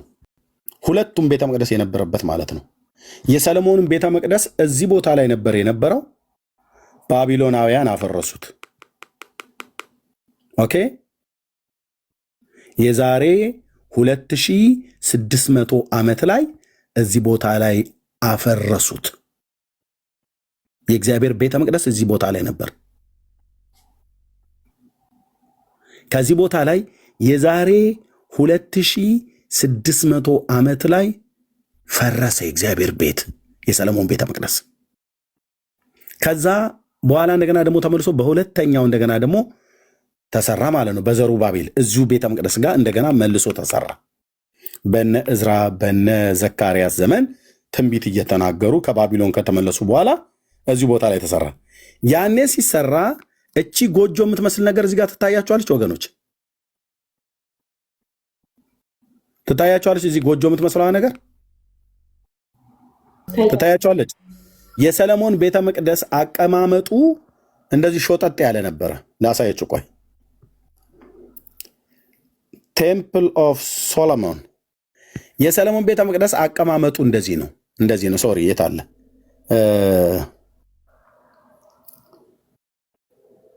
ኦኬ ቆይ በፊት ለፊት ላይ እንደዚህ ላድርገው። እንደዚህ ነው የሰለሞን ቤተ መቅደስ አቀማመጡ። ቤተ መቅደሱ እንደዚህ ነው አቀማመጡ። ያቺ ጎጆዋ መስጊዱ ጋር የምታያት ጎጆ እቺ ናት። ይሄ ደግሞ ምንድነው? የነሐስ መሰዊያው ማለት ነው። እንስሶቹ ሲታረዱ ስጋቸው የሚቃጠለው እዚህ ጋር ነው። ይታያቸዋል ያለውን ርቀት ብዙም ሩቅ አይደለም፣ እዛው ደጁ ላይ ነው። እዚህ ቦታ ላይ እስላሞቹ ምን አደረጉበት? እዚህ ቦታ ላይ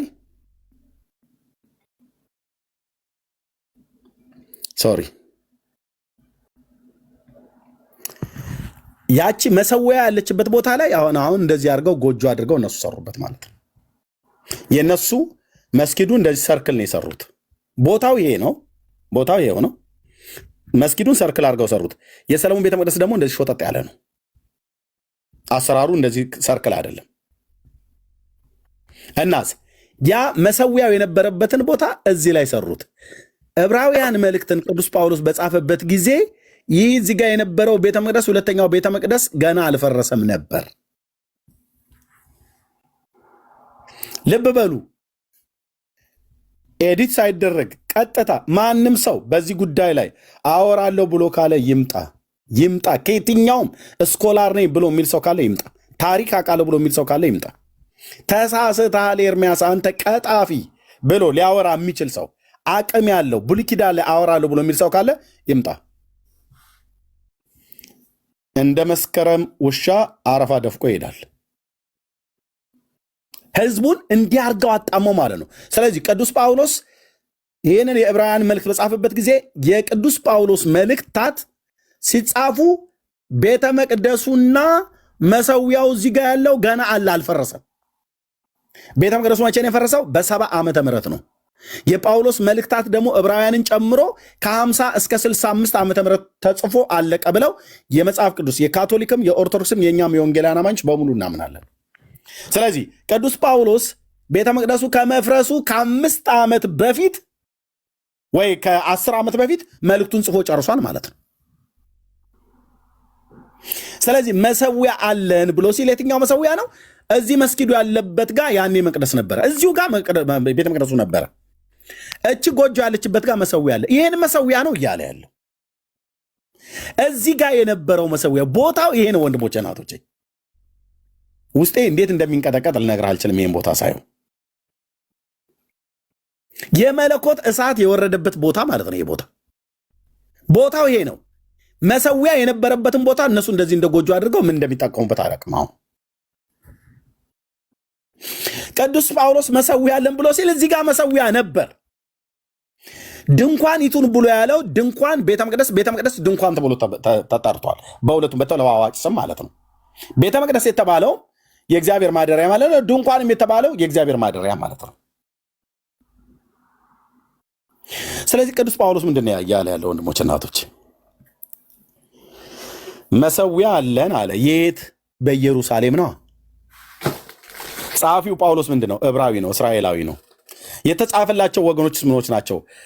ቀድሞ በይሁዲ እምነት ውስጥ የነበሩ በኋላ ግን ወደ ጌታ የመጡ እንደገና ደግሞ እነሱ ባክ እያደረጉ ወደኋላ ወደ ቀድሞ ሃይማኖታቸው እየተመለሱ ለነበሩት የተጻፈ መልእክት ነው። መሰዊያ አለን አላቸው። የት? በኢየሩሳሌም። ከዛስ ከእርሱ ሊበሉ ከዛ ከመሰዊያው ላይ ማለት ነው። ከመሰዊያው የሚበላ ነገር አለ። ምንድን ነው የሚበላው ነገር? የእንስሶች ስጋ ነው። በሙሉ እዛ የሚታረዱ የእንስሶችን ስጋ ይበላሉ ሌዋውያን ካህናት። አዎ ተፈቅዶላቸዋል። ከምን በቀር? ከአንድ መስዋዕት በቀር። አንድ መስዋዕት ግን የማይበሉት አለ። ያ መስዋዕት ምንድን ነው? እዚህ ጋር ይላል ሊቀ ካህናት ስለ ኃጢአት ወደ ቅድስት የእንስሶችን ደም ያቀርባል ይላል። ወደ ቅድስት ወደ ቤተ መቅደሱ ይዞት ይሄዳል። የእንስሶቹን ደም ይቀዳና ደማቸው ይቀዳና ወደ ቅድስት ወደ ውስጠኛው ክፍል ታቦቱ ወደ ነበረበት ወይ ደግሞ በዛ በሰለሞን በዘሩባቤል ዘመን ታቦቱ የለም። ወደ ቅድስተ ቅዱሳን ሁለተኛውን ልክ ጌታ ሲሞት የተቀደደውን መጋረጃ አልፎ ሊቀ ካህኑ ይዞት ይገባል። ምን የእንስሶቹን ደም እኔ አንድ ተሟጋች ነኝ አለ ቢመጣ ይሄን ጥምጣማም ቄስ ልክ ነበር ማስገባው። በእውነት ጌታ ምስክሬ፣ እነሱ ናቸው ህዝቡን እንደዚህ አጣሞ የጣሉት። እና አንድ መስዋዕት አለ፣ የማይበላ መስዋዕት ከመሰዊያው ላይ የሆነውን ነገር እንዲበሉ በዚህ መሰዊያ ላይ እንዲበሉ ሌዋውያን ካህናት ተፈቅዶላቸዋል። አንድ መስዋዕትን ግን አይበሉ። ምን አይነት መስዋዕት? ለኃጢአት የሚቀርቡ እንስሶች ደማቸውን ወደ ቅድስት ይዞት ይቀርባል ካህኑ። ስጋቸውማ ከሰፈር ውጭ ይቃጠላል። ለምን አይበላም? ምን ልታወራ ነው ቅዱስ ጳውሎስ የዕብራውያን መልእክት ጸሐፊ? ስለዚህ ኢየሱስ ደግሞ በገዛ ደሙ ህዝቡን እንዲቀድስ ከበር ውጭ መከራን ተቀበለ እያለ ነው። ዋት ኦ ሎርድ ኢየሱስ በገዛ ደሙ ህዝቡን እንዲቀድስ በእንስሶች ደም ሳይሆን በገዛ ደሙ ህዝቡን እንዲቀድስ ከበር ውጭ መከራን ተቀበለ።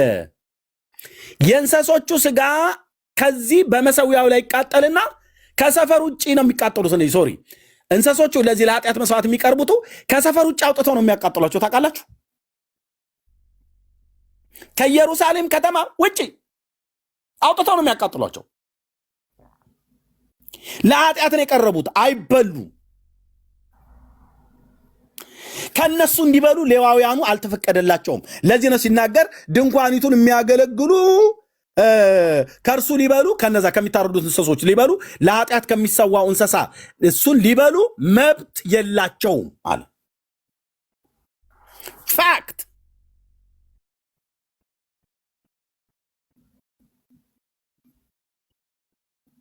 እነዚህ እንስሶች የት ነው የሚቀርቡት? በዚህ መሰዊያ ላይ። እንስሶቹ የት ነው የሚቀርቡት? በዚህ መሰዊያ ላይ። እንዴት እናድርጋቸው? ኦርቶዶክሳውያን መሰዊያ አለን ብለዋል። ጌታ መሰዊያ አለን ብለዋል። ቅዱስ ጳውሎስ ነው ያለው ሲጀምር መሰዊያ አለን ብሎ ያለው። መሰዊያ አለን አላችሁ አይደለም ያላቸው፣ ራሱ አይሁዳዊ ስለሆነ አለን ብሎ አለ። እንደውም የጳውሎስ ነው ከሚያስብለው ነገር አንዱ ይሄ መልእክት ራሱ የዕብራውያን መልእክት ጸሐፊ ዕብራዊ ነው ተብሎ ከሚታመንበት አንዱ ራሱን እያስገባ ነው የሚጽፈው። መሰዊያ አላችሁ አይደለም ያላቸው፣ መሰዊያ አለን እያለ ራሱን እያስገባ ነው የጻፈው። እንዴ ጳውሎስ ይህን መልእክት ሲጽፍ ሲያንስበት ነው። ብሉይ ኪዳን እኮ አበጥሮ እኮ የሚያቅሰው ነው። ስለዚህ መሰዊያ አለን ብሎ ያለው ታቦት ብለው የሚሉትን የእናንተን ጠረጴዛ አይደለም እህትዬ። ማነው ጠረጴዛ አልኩኝ? መክተፊያ ማለት አይደለም። በዚህ መሰዊያ ላይ የሚቀርቡ የእንስሶች ለኃጢአት ይቅርታ የሚታረዱ እንስሶች አሉ። ስጋቸው ከሰፈር ውጭ ይቃጠላል፣ ደማቸውን ግን ወደ ቅድስት ይዞት ይገባል። ኢየሱስም ስለ ኃጢአተኞች ስለ በደላችን ለኃጢአታችን ከበር ውጭ መከራን ተቀበለና ደሙንስ በገዛ ደሙ ህዝቡን እንዲቀድስ ይላል። ደሙን ወዴት ይዞት ገባ? የእግዚአብሔር ልጅ ስጋው ከሰፈር ውጭ እኮ ተቃጠለ አይደል? ከሰፈር ውጭ ከከተማይቱ ከኢየሩሳሌም ከተማ ውጭ ተሰቀለ እኮ ማለት ነው። የእነሱ እንደተቃጠለ የጌታም በመስቀል ላይ ሞተ ማለት ነው። ከኢየሩሳሌም ከተማ ውጭ አውጥተው ቀራኒዮ ኮረብታ ላይ ገደሉት። የእግዚአብሔር ልጅ ለበደል ለኃጢአታችን ሞተ ማለት ነው። ደሙን ይዞት ወዴት ገባ? የኢየሱስን ደም ይዞ ሌላ ሊቀ ካህን ወደ ቅድስት ይዞ ሊገባለት አይችልም። ማንም ካህን የለምና ራሱ ኢየሱስ ሊቀ ካህን ስለሆነ የራሱን ደም ይዞ በዚህ ምድር ወዳለችው መሰዊያ አለን ብሎ ወዳለው ወደ መቅደሷ ወደዚች ወደ ድንኳኒቱ ወደ ምድራዊቷ ድንኳን አልገባም። ደሙን ይዞ አሁን ስለኛ ይታይ ዘንድ ግን በሰማያት ወዳለች መቅደስ ለዚህ ፍጥረት ባልሆነች መቅደስ የዘላለም ቤዛነትን አግኝቶ በኮርማዎች በፍየሎች በጥጆች ደም ሳይሆን በገዛ ደሙ አሁን ስለኛ ይታይ ዘንድ ገባ ይላል። የት? በሰማያት ባለች መቅደስ ውስጥ።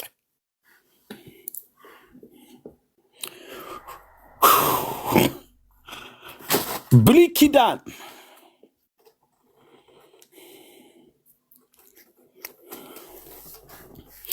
ለዚህ ነበር አየህ መጽሐፉ ኢየሱስም ከብሉይ ኪዳን ጴጥሮስም ከብሉይ ኪዳን ጳውሎስም ከብሉይ ኪዳን እኮ እየጠቀሱ እኮ ነው የሰበኩት ያስተማሩት።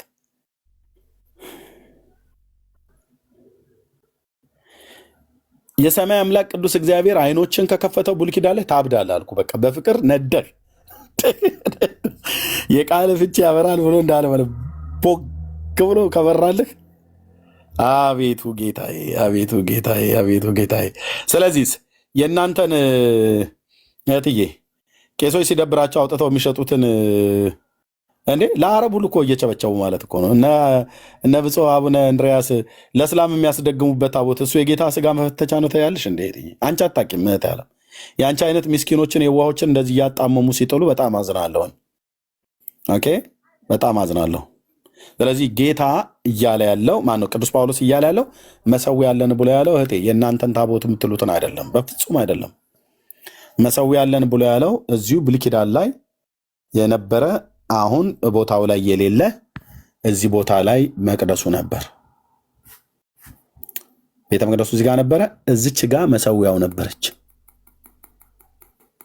ያትች ጎጆ የምትመስላ በሰለሞን ዘመነ መንግስት የነበረው መሰዊያ ነው። ኦኬ፣ በሰለሞን ዘመነ መንግስት የነበረው መሰዊያው ነው። ይኸው እቺ ማለት ናት።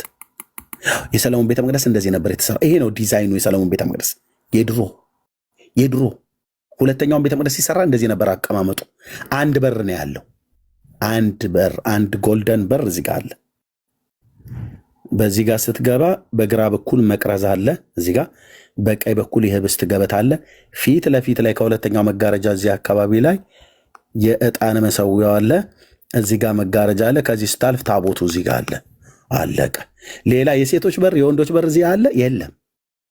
አንድ በር ነው ያለው። ይሄ አንድ በር መኖር ብራዘር ሰው ወደ እግዚአብሔር ለመድረስ ስንት በር ነው ያለው? አዲስ ኪዳን ላይ አንድ የቄሶች መግቢያ፣ የወንዶች መግቢያ፣ የሴቶች መግቢያ የሚባል የለም። እዚህ ጋር አንድ ነው ያለው። አንድ በር ቤተ መቅደሱ። ይሄም በአዲስ ኪዳን ላይ አንዱ በር ማን ነው? ኢየሱስ ነው። ስለዚህ ያ ቦታ ይኸው እዚች ቦታ ላይ ነው እስላሞቹ የሰሩት። ጳውሎስ ይህንን ቦታ ላይ ያለውን ነው መሰዊያ ያለን እያለ የነበረው። የዕብራውያን 13:10 ይህንን መሰዊያ ነው ቅዱስ ጳውሎስ አለን እያለ የሚናገረው። እዚህ መሰዊያ ላይ የሚታረድ ለኃጢአት ስርየት የሚታረደውን የእንስሶቹን ስጋቸው ከሰፈር ውጭ ይቃጠላል እንጂ አይበላም፣ ካህናቱ ለመብላት መብት የላቸውም ብሎ ያለው እሱን ነው። ሌሎች የሚታረዱ እኮ አሉ፣ ለደህንነት ለምናምን ነገር ብዙ የሚታረዱ እነሱም መብላት ይችላሉ። ለኃጢአት ስርየት ግን የታረደውን ግን አይበሉትም፣ ይቃጠላል እንጂ። ይህን ያለው ቅዱስ ጳውሎስ መሰዊያ ያለን ብለዋል ጌታ ብሎ እነ መምህር የተሰማ ይዘውት የሚወጡትን ጣውላ ያወራሉ። ዳር ያዙ። ይህንን ያለው የአባቶች አምላክ አንድ ቀን በዚህ ጉዳይ ላይ አወራለሁ ብሎ የተንቀዠቀዠ ቄስም ይሁን መነኩሴ ዲያቆንም ይሁን መምህር ብቻ ባገናኘኝ። ብሉይ ኪዳን ላይ በተለይ ኮሜንታሪ ሳያገላብጥ ምንም መዝገበ ቃላት ሳያይ ያገናኘኝ የአባቶች አምላክ በበቀል ነው ላው ላይ የምወርድበት አልኩ። በበቀል በምን በእውቀት ማለት ነው። የተወለደበትን ቀን ረግሞት ይወጣል። ፋናዋል ህዝብ ላይ መጽሐፍ ቅዱስ አንብቦ ማያቅ እንደዚህ አይነት ሚስኪን ህዝብ መሰዊያ አለን ብለዋል ብለው መሰዊያ አለን ብለዋል። አዎ ቅዱስ ጳውሎስ ያለው ግን ይህንን እኮ መሰዊያ ነው። ይሄ መሰዊያ በዛን ጊዜ ነበር።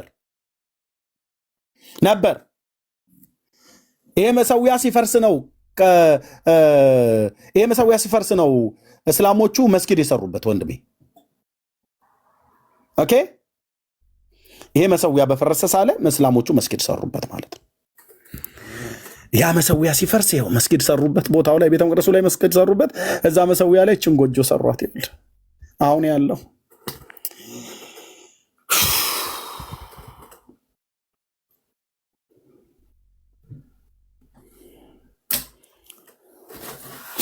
ጳውሎስ እዚህ ቦታ ላይ ያለውን መሰዊያ እያሰበ ነው የጻፈው።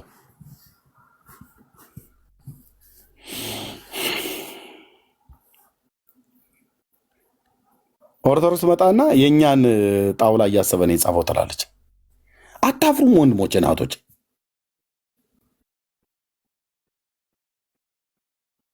አታፍሩ?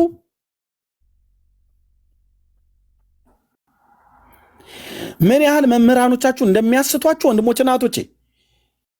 በብዙ ትዕግስት እኔና ወንድሞቼና እህቶቼ እዚህ እናወራችኋለን እንጂ ምን ያክል እንዳጣመሟችሁ እግዚአብሔር ነው የሚያውቀው፣ እኛም እናውቃለን። ስለዚህ እህቴ ናርድዬ እሺ መሰዊያ ያለን ብሎ ሲል ቅዱስ ጳውሎስ ያለው እዛ በመሰዊያው ላይ የሚታረዱ እንስሶች አሉ። አየሽው? የእንስሶቹን ደም ያቀርባል ይላል።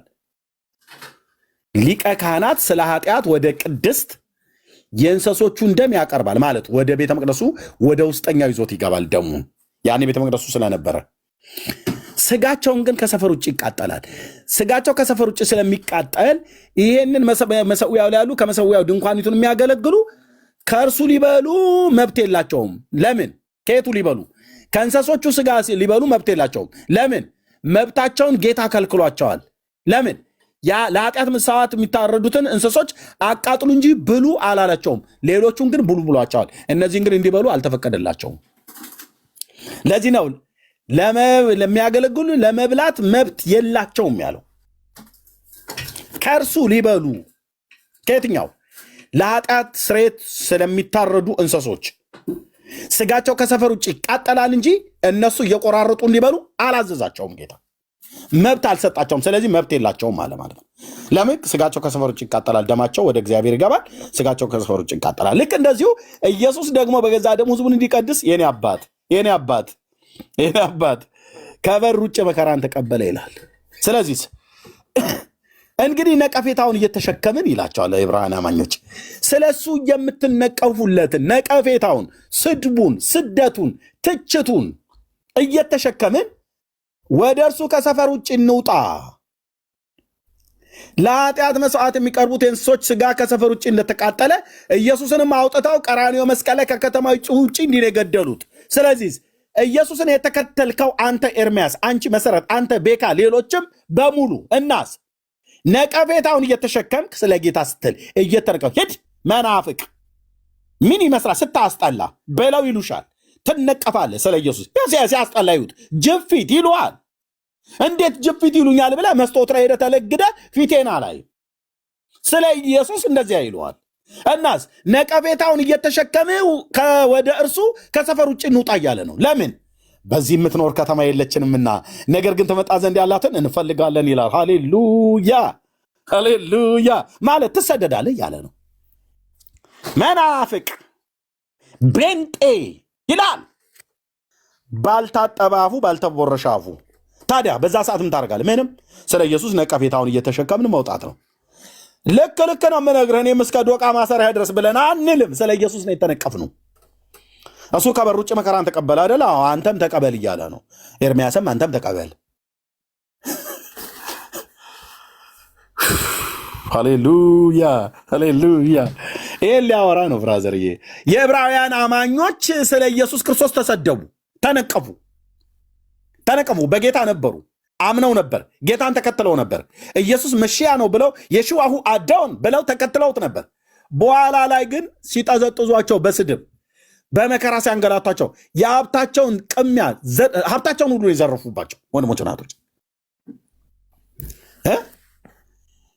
በደስታ ነበር እንደውም የተቀበሉት። በዚያን ጊዜ ሀብታቸውን ሲነጥቋቸው በደስታ ነበር የተቀበሉት። ደስ እያላቸው ማለት ነው። ደስ እያላቸው ጌታ ይመስገን እያሉ ማለት ነው። ጌታ ይመስገን እያሉ ነበር የተቀበሉት። በኋላ ግን ምን ነክቷቸው እንደሆነ ባይታወቅበት ግልብጥ አሉ ለማለት ነው። አቤቱ ጌታዬ፣ አቤቱ ጌታዬ ምን አለ? ነገር ግን ግማሽ በነቀፋ በጭንቀት እንደ መጫወቻ ስለሆናችሁ ዋት እንደ መጫወቻ ነው የሆንከው። መጫወቻ መጣሽ ውቤ፣ አንቺ መናፍቅ ዳኒ ሲያስጠላ እዩት ይሉናል። ኤርምያስ እዩት ከርከሮ ፊት ይሉዋል። አንተ እኔ ከርከሮ ፊት ብለው ስላሉ የእጄ መስታወት ፍለግ አልሄድም። ስለማን ነው ብለው የሚሉት? ስለ ጌታን በማመናችን ነው እንደዚህ ብለው የሚሉን። በነቀፋና በጭንቀት እንደ መጫወቻ ስለሆናችሁ። ጴንጤ ባይኖር በምን እንጫወት ነበር እኮ ይለዋል። እዚሁ ቁጭ ብለው ማለት ነው የእኛን ትምህርት እየሰሙ እየተገረሙ፣ ግን ጴንጤ ባይኖር በምን እንዝናና ነበር ይላል። ያኔም እንደዚህ ነው የሚያዝረው። ቅዱስ ጳውሎስ እንደተናገረ ቆሮንቶስ መልእክት ላይ ጌታ እኛን ሐዋርያቱን ሞት እንደተፈረደባቸው ከሁሉ የኋለኞች እንዳደረጉ ይመስለናል አለ። ለዓለምና ለዓለም ጠራጊ መጣያ የሆን ይመስለኛል አለ እኮ አንተ ሲያየው ማለት ነው። ማንም አንድ ሰው ፊቱ አይቆምም ነበር ጳውሎስን በጀግንነት ብለህ ብትለው በቀኝ እጁ አስጠንጥሮ ቢጥልህ ከኔትወርክ ክልል ውጭ ሊያወጣ ይችላል። የጳውሎስ ጀግንነት ከተባለ ማን ነበር ፊቱ የሚቆም? ወንድ እኮ ፊቱ አይቆምም ነበር። ያ ሰው እያየህ አሁን ለዓለም ጉድፍ ጠራጊ መጣያ የሆነን ያደረገን ጌታ ይመስለኛል አለ ሲያይ ማለት ነው። ሁሉም መጥቶ በጥፊ ያቀምሰዋል እንዴ አንተ መናፍቅ ለዓለም በሽታ የሆንክ ሰውዬ ብለው አሉት። ቀንደኛ ናዝራዊ ነህ። የናዝራዊ መናፍቃን መሪ ሆኖ አግኝተነዋል። ክቡር አገረ ገዢው ፊሊክስ ይህን ሰውዬ ቶሎ አስወግድልን እያሉት ማለት ነው። ስለማሲል ጳውሎስ ስድብ ጠጣ፣ መከራን ጠጣ። ስለ ኢየሱስ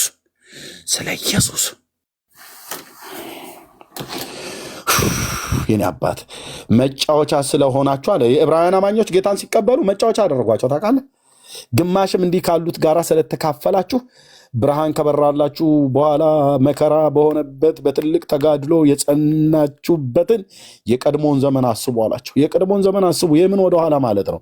አስቡ እንጂ የቀድሞውን ዘመን።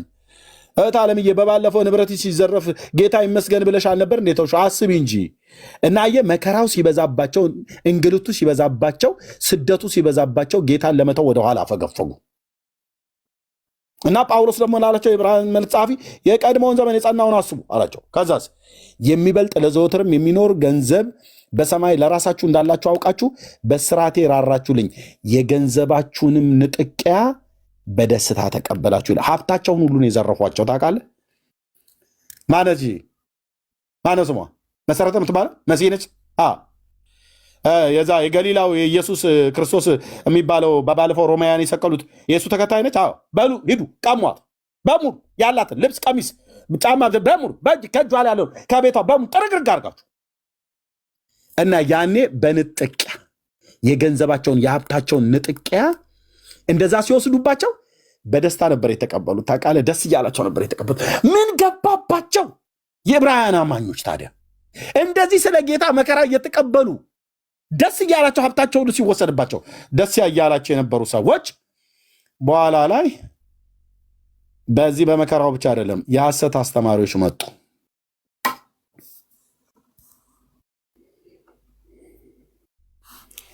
የሐሰት አስተማሪ ሲመጣ አይኑን አፍጥጦ ጥርሱን አግጦ የሚመጣ እንዳይመስልሽ። ጌታ ይመስገን፣ ሃሌሉያ፣ አሜን ነው።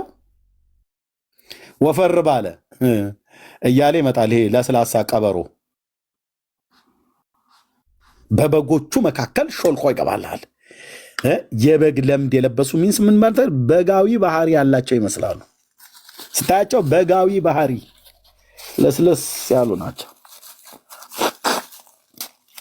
ሲያወሩ አይሾ ትህትናውን የዚህ ሰውዬ ራሱ ድምፀቱ በቃ ቁጥብ ያለ ነው። በተፈጥሯቸው እኮ እንደዛ አይደሉም። በተፈጥሯቸውን ቁጥብ ያሉ ሰዎች አሉ። እነሱ በቃ በተፈጥሯቸውን ጌታ የሰጣቸውን አለ ይኛው እንጂ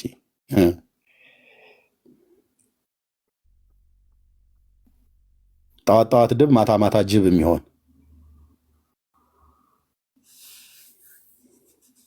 አሜን ነው ይላል። ምንም እኮ ሳይናገር እኮ ነው አሜን ነው ብሎ የሚለው።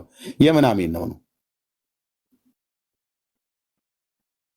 ተናገርና ቃሉን ከሰማን በኋላ ነው አሜን የሚያስብል ከሆነ አሜን የምንለው። እንደ ዝም ብሎ አሜን ነው ሲልሽ አሜን አትበይ። ብዙዎች እውነት አሜን ማለት መስማማት ማለት ነው። ልብ በሉ። ዝም ብሎ መጥቶ አንድ ሰው አሜን ነው ብለሽ ምን አልክና በዩ ምን አልና ኢየሱስ ጌታ ነው እንኳን አይልሽም እኮ። ኢየሱስ ጌታ ነው ብሎ አሜን ነው ብላችሁ በሉ ብሎ ቢል በሆነ ነበር። ማንም ሰው አሜን ነው ሲላችሁ ገና እንደመጣ ዝም በሉ። አሜን አትበይ። ይሄን እሱ በውስጡ ይሄኔ የእናቱ ዛር ሲያስለፈልፈው ሁሉ የዋለ ሊሆን ይችላል። ምን አልክና ምን አወራህ? ሞቱን ነገርከን፣ ትንሣኤውን ነገርከን፣ ትንሣኤውን ነገርከን እንዴ? ዳግም ምጽአቱን ነገርከን። ገና እንደመጣ እጅሽን ሼክ ያደርግና ይዝሽና አሜን ነው ይላል። ያን አንቺ አሜን አሜን ምን አለሽና ነው አሜን የምትዩ? ምን አለህና ነው አሜን የምትለው? አሜን እኮ ማለት ተስማምቻለሁ ይሁን ማለት እኮ ነው። እንዳትሉ አሜን አሜን እንድንል መጀመሪያ የአምላካችን እግዚአብሔርን ቃል ይንገረን እንጂ የጠራውን እውነት ቲያ በኋላ እንላለን። ቲያ በኋላ እንላለን። አዎ እንደዛ ነው። ቲያ በኋላ ይባላል። ካልሆነስ በቃ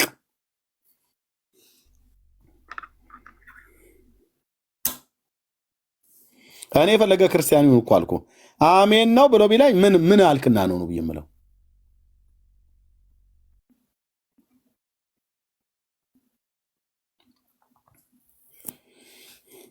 የዕብራውያን አማኞችን መጥተው ታዲያ እንደዚህ የሀብታቸውን የገንዘባቸውን ንጥቂያ በደስታ የተቀበሉ ግማሽ በነቀፋ በጭንቅ እንደ መጫወቻ ስለሆናችሁ ግማሽ እንደዚህ ካሉት ጋራ ስለተካፈላችሁ እና በቃ የጸናችሁበትን የቀድሞ በትልቅ መጋደል የጸናችሁበትን የቀድሞውን ዘመን አስቡ አላቸው። አስቡት እስቲ አስቡ፣ ያን የጸናችሁበትን ዘመን ጌታ የተቀበላችሁበትን ወራትና ዘመን ታስታውሻለሽ? አይኔ እኮ እባክህ እኔ ከበደኝ እኮ እባክህ።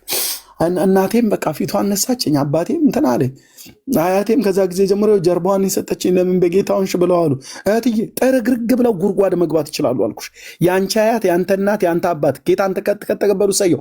ካልሆነ እኮ አልኩ ወንድሜ፣ እኔም አያቶቼ ምናምን ነገር አያቴ እንኳን የሉም፣ አሁን ማንም የለም። በእናቴም በአባቴም በኩል አያቶቼ በሙሉ ተቀብረዋል። ቢኖሩስ ጉዳያቸው ነው አልኩህ። መድኃኔ ዓለም ክርስቶስ ምስክሬ ነው። እነግራታለሁ እማዬ ብዬ ማለት ነው። እነግረዋለሁ አባባ ብዬ። አልሰማ ብሎ ካለ ምንም ልረዳው አልችልም። መራራ እውነት ነው ውስጤ የገባው። ኢየሱስ ክርስቶስ የእግዚአብሔር ልጅ አያቴ ጋር ስመጣ ሀሳብ የምቀይር መከራ ሊያበዙብ ይችላሉ። እናት አንድ እንጀራ ትሰጥ ከሆነ ግማሽ እንጀራ እየቆረሰች ልትሰጥ ይችላለች። እምዬ ምነው ትጨክኝብኝ? በራዘር ትጨክንብሃለች። ለምን? ሰይጣን የተቀበልከውን እውነት እንድትጥለው እናት ጡቷን አጥብታ ያሳደገች እናት ልትቀይርበት ትችላለች። ከቤት አስወጣቸው እየተባለ ሲመከራ ነበር እንዴ? በኦርቶዶክስ ቤተክርስቲያን አስወጡ። ኪዳነ ምሕረት ተቆጥታለች። ልጅሽ ቤንጤ ከሆነች ጊዜ ጀምሮ እሷ እያለቀሰች ነው። በህልም አይቻታለሁ ስዕሏ ስታለቅስ ይላል። ወስደ ጋርቤጅ ጣላት። ብራዘርዬ እደግመዋለሁ፣ ወስደ ጋርቤጅ ጣላት። እቺ ታለቅሳለች ብለህ የምትላት ስዕል ማለት ነው። በጌታ እናት ስምማ አትነግዱም። ስታለቅስ አየኋት ስዕሏ። እውነትን ነው። መያረብ እንትን ብለህ ጥረግላት። ለምንድን ነው ያለቀሰችው? ልጅሽ ቤንጤ ሆነች ብላ። እህትዬ እናትሽ ሳታይ ጠቅልል አድርገሽ ወስደሽ ጣያት። እስቲ የምታመጣው እናያለን። እደግመዋለሁ፣ ለሰው እጅ ስራ ለሆኑ አንዳች እንዳትሰግዱ እንዳትንበረከኩ። ራሳቸውን ከቀዳጅና ከጨምዳጅ እጅ የማያድኑ ስዕላት አለቀሰች፣ ደነሰች፣ ጨፈረች እያሉ ማለት ነው። መንፈሱ ብስጭት አለበት ይላል በኤፌሶን እኮ ጳውሎስን። አራኪው ተብለ አራክፈህ አለቅ ብሎ ሲል በጥፍርሽ ፈቅፍቂው ተብለች። ኧረ አንቱዬ እምቢ ያለ በርሲ በቢሎ ግቢበት ብላሽ በቢሎ ተፈቅፍቆ በጥፍር ተፈቅፍቆ የተነሳላት ስዕል ፊት ለፊት ላይ አለች። ከዛ ስትሰግጂ ለምን ለስዕል የምትሰግጂው ስል ከስዕሉ ጀርባ ላለው ነው። ከስዕሉ ጀርባ እህቴ አንድ ፍሬም ነው ያለው፣ ሁለት ግድግዳ ነው ያለው። ይሄው ነው። ለስዕልና ለግድግዳውና ለፍሬሙ ነው የምሰግዱት። ከስዕሉ ጀርባ ላለው ነው የምንሰግደው ይላሉ። ከስዕል ጀርባ ማን ያለው? ሰይጣን።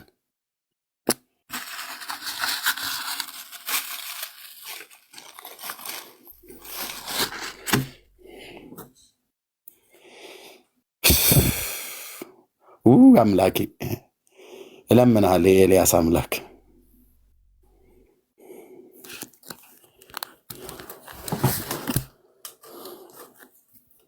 አውሬው ተጠቅልሎ የተኛበትን አለቃ ነኝ ብሎ ያለውን እንደ ጎልያድ የተገዳደረውን የተኛበትን አሳየኝ በመንፈስህ። በትውልድ ላይ የተጫነ ቀንበር ማለት ነው።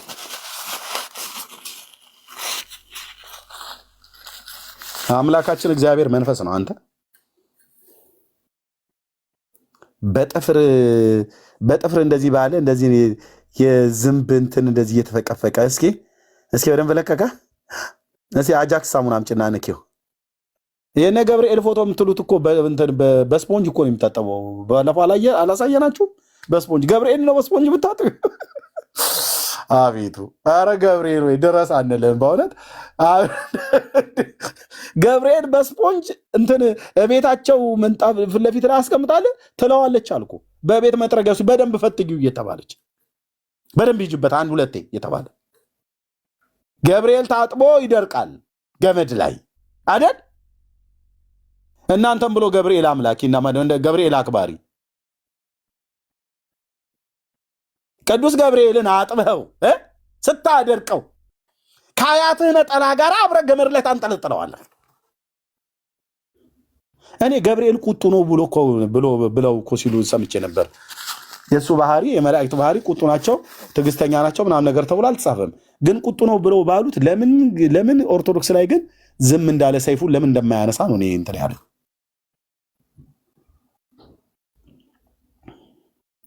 በእውነት ባገኘው እና እንደዚህ ባወራው የቀደሙ መላእክት በቀደመ ዘመን መላእክት ለሰው ልጆች ይገለጡ የለ እንደዛ ተገልጠው ገብርኤል ነው ብሎ ቢለኝ በእውነት እኔ የምለው ኦርቶዶክስ እንደዚህ ስትቀልድብህ ለምን ዝም ያልከው ነው ብዬ የምለው። ምንድነው ሐሳብህ አልገባኝም ነው ብዬ የምለው። ከፋንድያ እስከ ቁንጫ ድረስ ስለት እያሉ ሲያስገቡልህ ገብርኤልን አጠብኑ እያሉ በብሩሽ አስተኝተው ከመርካቶ ብሩሽ ገዝታ በኦሞ አይንህ የለ ጆሮ አልቀረ ሲጀምርሱ እንደዚህ አይነት የለውም። ግን እንደዚህ አድርገው እየፈተጉ ከእናታቸው ነጠላ ጋር እያንጠለጠሉ ገብርኤል እየደረቀ ነው እስከሚደርቅ ድረስ ጠብቁ እየተባለ ከዛ ሽቶ እየተረጨ ለምንድን ነው ይሄንን ያህል ግን ትዕግስት ማድረግ ያሰብከው ብዬ ጠይቀው ነበር። በእውነት መልአኩን እስከ መቼ ነው ሰይፍን የማታነሳው ብዬ ጠይቀው ነበር።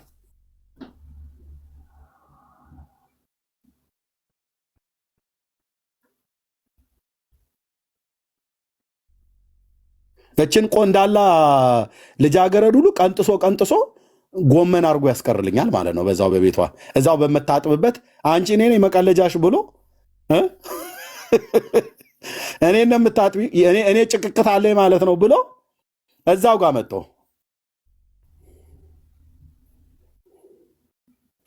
ነፋስ የመታው ዘንጋዳ ይመስል ተረፍረፈት አድራለ። በሚቀጥለው ጊዜ ጡላል ቄሶቹ ከበራቸውን ይዘው እምደረ ሞት ሁለሰብ አልሞት ሁለሳ ብለው በማግስቱ ፍታት ይመጣሉ። እኔ አልመጣም። እኔ መድኃኒዓለም ፈቶኝ ሄጃለሁ። ድሮ ቢሆን እኔ ነበርኩ የምገኘው አንዱ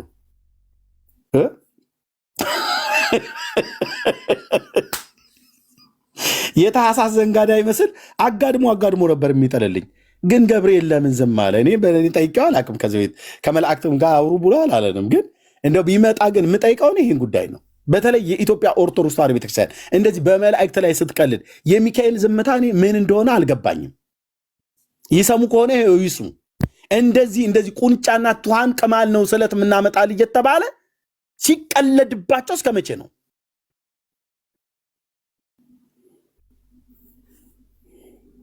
ደግሞ ጴንጤ መላእክት አያከብሩም ይላሉ። ይመጡና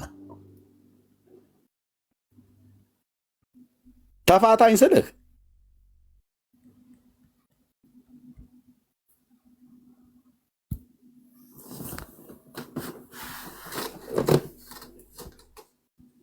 ይመስለኛል። እኔ ዝም ያሉት ያው ጨዋታ ነው ያዙት። የጨዋታ ነገር ስለሆነ ገብርኤል ሚካኤልና ገብርኤል እንደዚህ ብለው የሚያወሩ ይመስለኛል። አይ እኔ ዝም ብለው ገብርኤል ሚካኤል ነው ብለው ይላሉ። እነሱ ዝም ብለው ያው አዳም አይደል? አዳም እንደምታውቀው ነው። ጥንቱንም ለአምላካችን እኮ አልታዘዙም። አሁንም ይታይ እሱ ቀራንዮ መስቀል ላይ ሞቶላቸው ሲያበቃ እሱን ያምናሉ ብለን ስንጠብቅ የታህሳስ የሐምሌ እያሉ ስሜን እየጠሩ ምን እንኳን እኔ ሄጄ ብነግራቸው አይሰሙም ነው። እውነት እኮ ነው አይሰሙም። አሁን መልአክ በሰው አምሳል ተገልጠው ልክ ዘካርያስ ቤት ማርያም ቤት እንደመጡ ለኦርቶዶክሳውያን ተገልጠ አሁን የታህሳስ እዛ ቁልቢ ተብሎ የሚያባልበት ሲሄዱ ከነቢራው ከነሴቱ ጭኖ ሲሄድ አይ እኔ ገብርኤል ነኝ ብሎ ቢለው አንድ ሰውዬ ኦርቶዶክሳውያን ያምናሉ ወይ?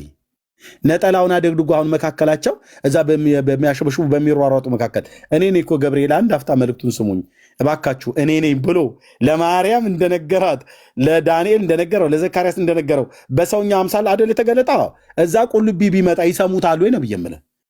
እባክህ ብዙ ባታስቸግረን፣ እኛ ክብረ በዓል ላይ ነው ያለ ነው የዓመቱን ያለ ነው። እዚህ ጋር ሁለት ያላበው የሐረር ቢራ ጠጣ ከሆነ እንስጠን ወይ ደግሞ ካልሆነ እዚህ ካወዳ ያስመጣኑ ጥሩ ዞርባ ጫት አለ እሱን ወይ በለጮ ወይ ገለም ስትቀመቅም ከሆነ እንሰጣለን ብለው የሚሸኙት አይመስልህም?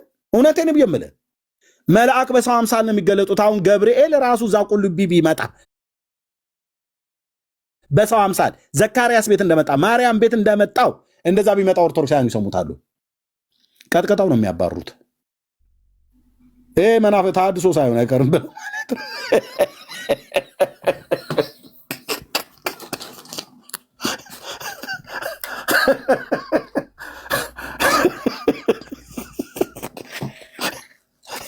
ለእነሱ ተረት አሜን የማይል ተሐድሶ ነው። ለእነሱ ተረት አሜን የማይል ጴንጤ ነው። ቀጥቀጣው ልክ ላይ ያስገቡት ይችላሉ።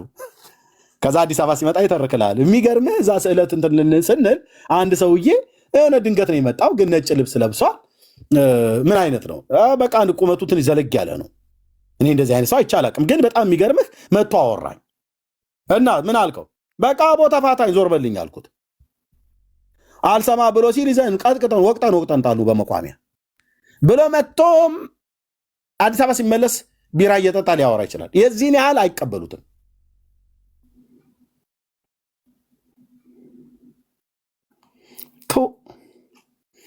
ቅማል ለገብርኤል አላ ነው። በእውነት እኮ ነው የምልህ። ለገብርኤል ቅማል ስለታቀረብንለት ይላሉ። እነኚህ ሰዎች የገብርኤል ወዳጅ ነን ብለው ሲሉ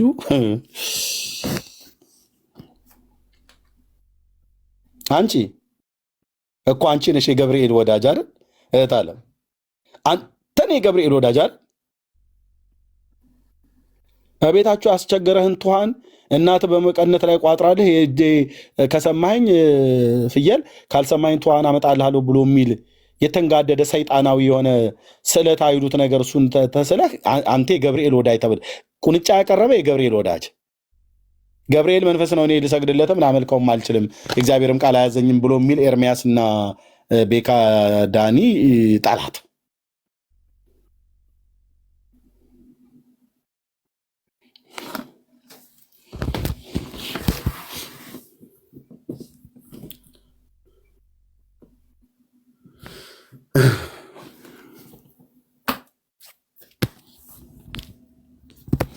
ጌታ ይሻላችኋል። እህቴ ናርዲ እየሰማሽ ነው? ጌታ ይሻልሻል እህቴ። ኢየሱስ ይሻላችኋል። ኢየሱስ ይሻለናል።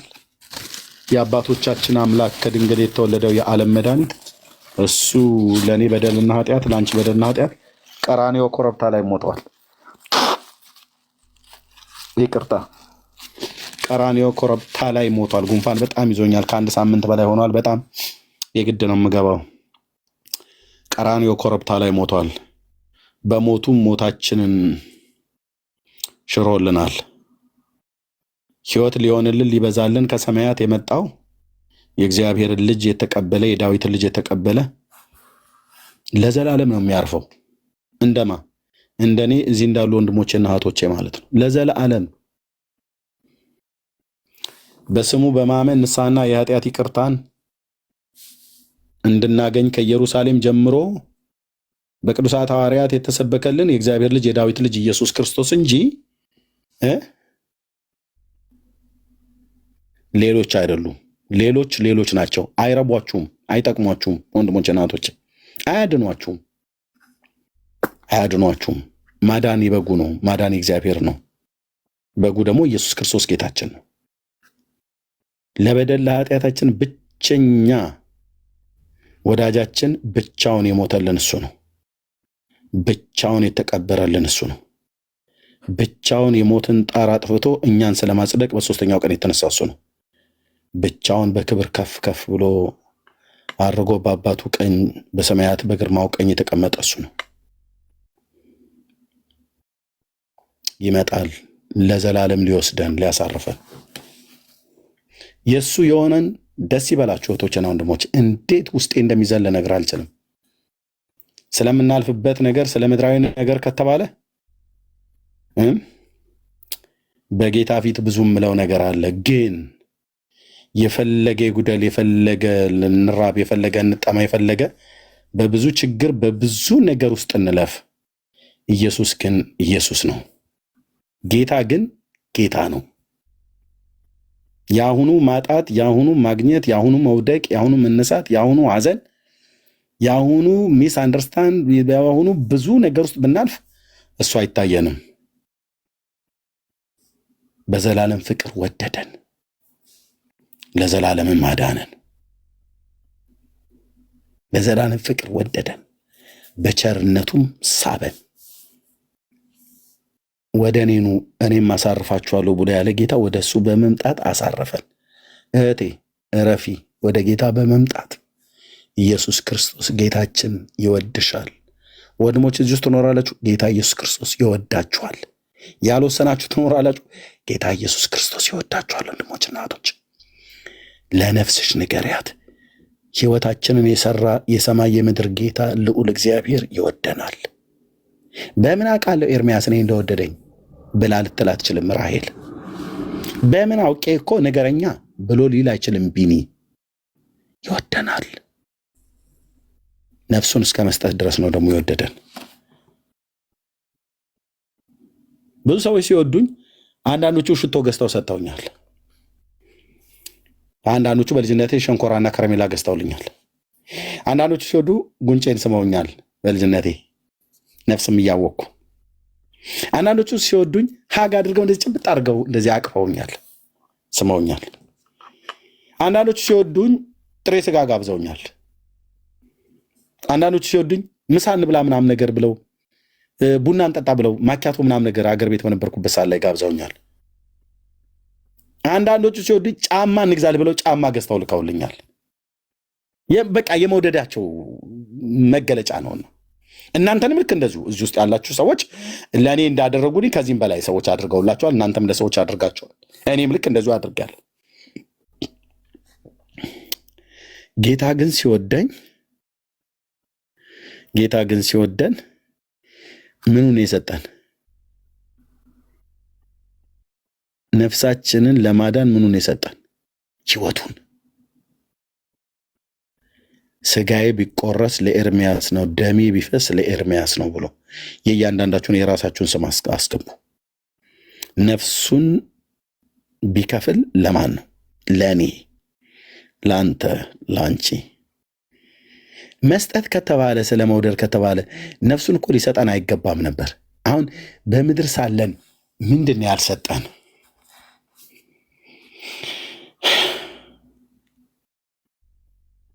ምንድን ያልሰጠን?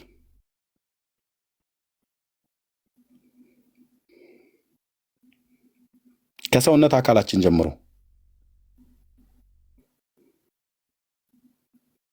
ከምንቆናጠጥበት ጣቶቻችን ጀምሮ ከምንደባደብበት እጆቻችን፣ ከምንራመድበት እግሮቻችን፣ ከምናይበት አይኖቻችን ጀምሮ ከጤንነት ጀምሮ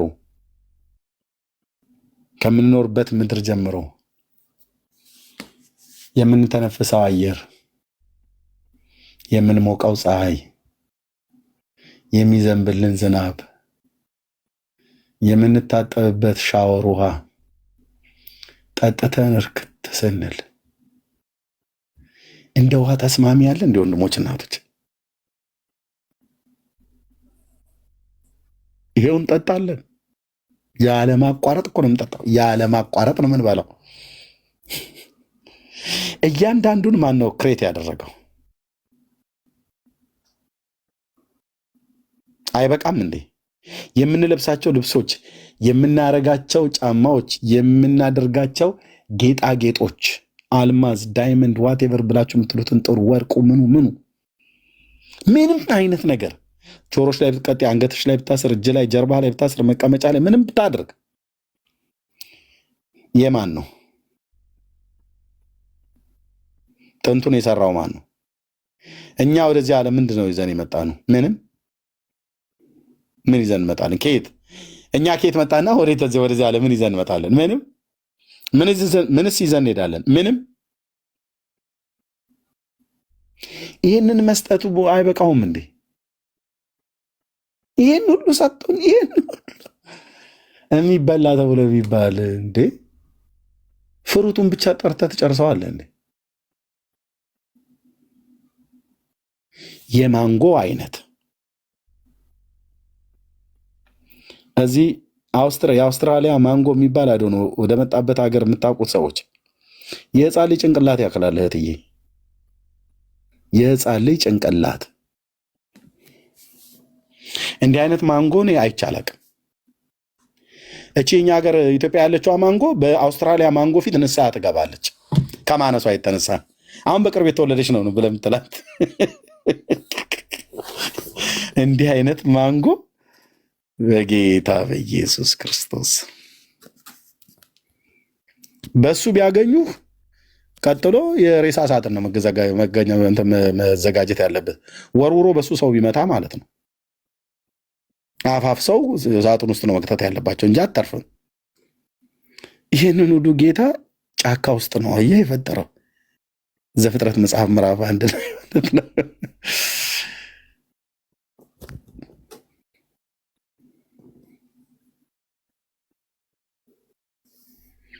ገና እኔ በልቼ እንኳን ራሱ ቀምሼ ራሱ እንኳን ያልጨረስኳቸው ስንት ፍሩቶች አሉ።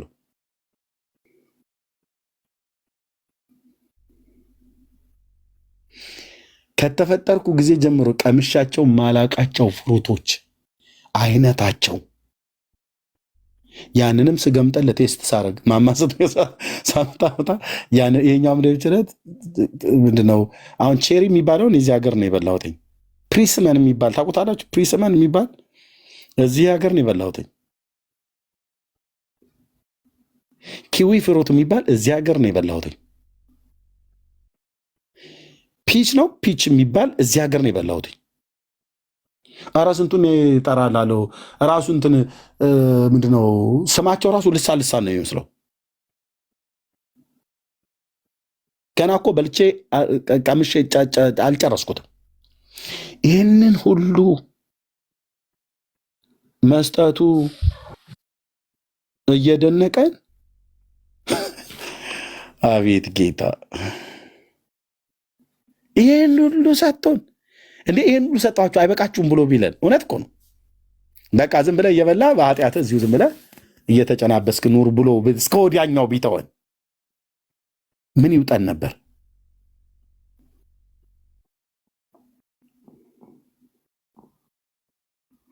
ህይወት እንደ እግዚአብሔር ያለ ማንም የለም። እኔን መተህ አትነዝንዘኝ። እመቤቴ ጊዮርጊስ ገለመሌ ቅብጥርስዬ አትበለኝ አትበለኝ ብራዘር። እኔ ታምም ያለው በውዴ ፍቅር በኢየሱስ ፍቅር ይኸውልህ ታምም ያለው እንደዚሁ እንደታመምኩ ነው የምኖረው። ቆንጅዬ ህመም ማለት ነው። አየህ መተህ አትንገረኝ አልኩህ። እንትና እማሆይ እንትና አቡነ እንትና እንዴት መንፈሴ እንደምታበሳጩት እውነቴ ነው ከው የምልህ። እንደ አንተ ምን ነካህ?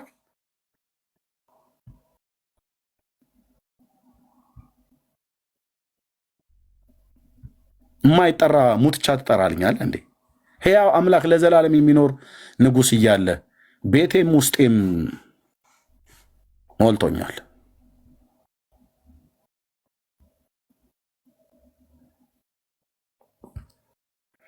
ብቻ ኢየሱስ ቤቴ ካለ ሙሉ ነው ይበቃኛል፣ ሙሉ ነው ይበቃኛል፣ ሙሉ ነው ይበቃኛል። መንፈስ ቅዱስ ቤቴ ካለ ሙሉ ነው ይበቃኛል፣ ሙሉ ነው ይበቃኛል። ሌላ አልፈልግም። በእውነት በአፍንጫዬ ይውጣ ኢየሱሴ፣ የዘላለም ምግቤ፣ የዘላለም መጠጤ፣ የዘላለም ረፍቴ፣ የዘላለም አምባዬ። የዘላለም እኮ አምባችን ሆነን እኮ አይገርምም መሲ? የዘላለም እኮ አምባ መጠጊያ ሆነን፣ የዘላለም መኖሪያ ሆነን፣ የዘላለም መሰማሪያ ሆነን፣ የዘላለም እረፍት ሆነን፣ የዘላለም አባት ሆነን፣ የዘላለም ወዳጅ ሆነን ምንም አያስፈልገኝ። ቅዱስና ኃያል ስሙን እጠራለሁ። ምንም አያስፈልገኝም። ከሱ ስም ውጪ ሌሎች ስሞች አያስፈልጉኝም። ለመሐላም ለሐዘንም ለደስታም ቀን ልጠራቸው የምችል አንድ ጻድቅ እንኳን ብለህ ብትል አንድ የለም። መከራ ቢደርስብኝ ገብርኤልዬ ድረስልኝ አልለው። ሚካኤልዬ ድረስልኝ አልለው። እህት ዓለም ለምን እንደማይደርስ መጽሐፍ ቅዱስ ስለነገረኝ። ታዲያ ቀጥታ ወደ አለቃውና ወደ አለቃዬ፣ ወደ ፈጣሪውና ወደ ፈጣሪ፣ ወደ እኔ አባት፣ የእሱ አባት አይደለም የእኔ ግን አባት ነው። ወደ አባቴና ወደ አምላኩ ወደ ማን? ኢየሱስ ብዬ ስጣራ ከፈለገ ራሱ መልአክ ሳይልክ ያድነኛል። ከፈለገ ገብርኤልንም ሂድ ልጄ በጭንቅ ውስጥ ነው ያለው ተራዳው ብሎ ይልከዋል እና ይመጣላ። አቤት አዎ፣ ወዴት እንደሚጠራ እንኳን የማያውቅ ትውልድ እኮ ነው መጥቶ እንትን የሚለን። እኛ እኮ ንጉሱን ነው የምንጠራው። እኛ ወደ ሄድ ኦፊስ ነው ሄድ ኦፊስ ወደ ዋናው ቢሮ እኮ ነው የምንጸልየው። ወደ እግዚአብሔር እኮ ነው የምንጠራው። ከአባቶቻችን የተማርነው ይሄ ነው። ቢያድነንም ባያድነንም አንተ ላቆምከው ለወርቁ ምስል አንሰግድም ብለው ዳንኤልም ቤቱን ዘግቶ ወደ ቅዱስ ገብርኤል ለመነ ይላል አይልም? ወደ እግዚአብሔር 3 ጊዜ በሩን ከፍቶ ይጸልይ ነበረ።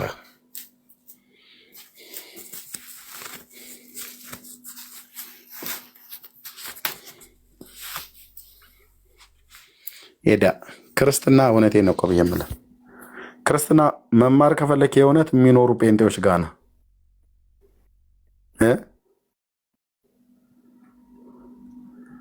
የእውነት የሚኖሩ ጴንጤዎች ጋር ናና አይ ጌታ ይወደናል፣ ጌታ ይወዳችኋል። የተሰጣችሁን ህይወት አጥብቃችሁ ያዙ። የተሰጠን ህይወት አጥብቀን እንያዝ።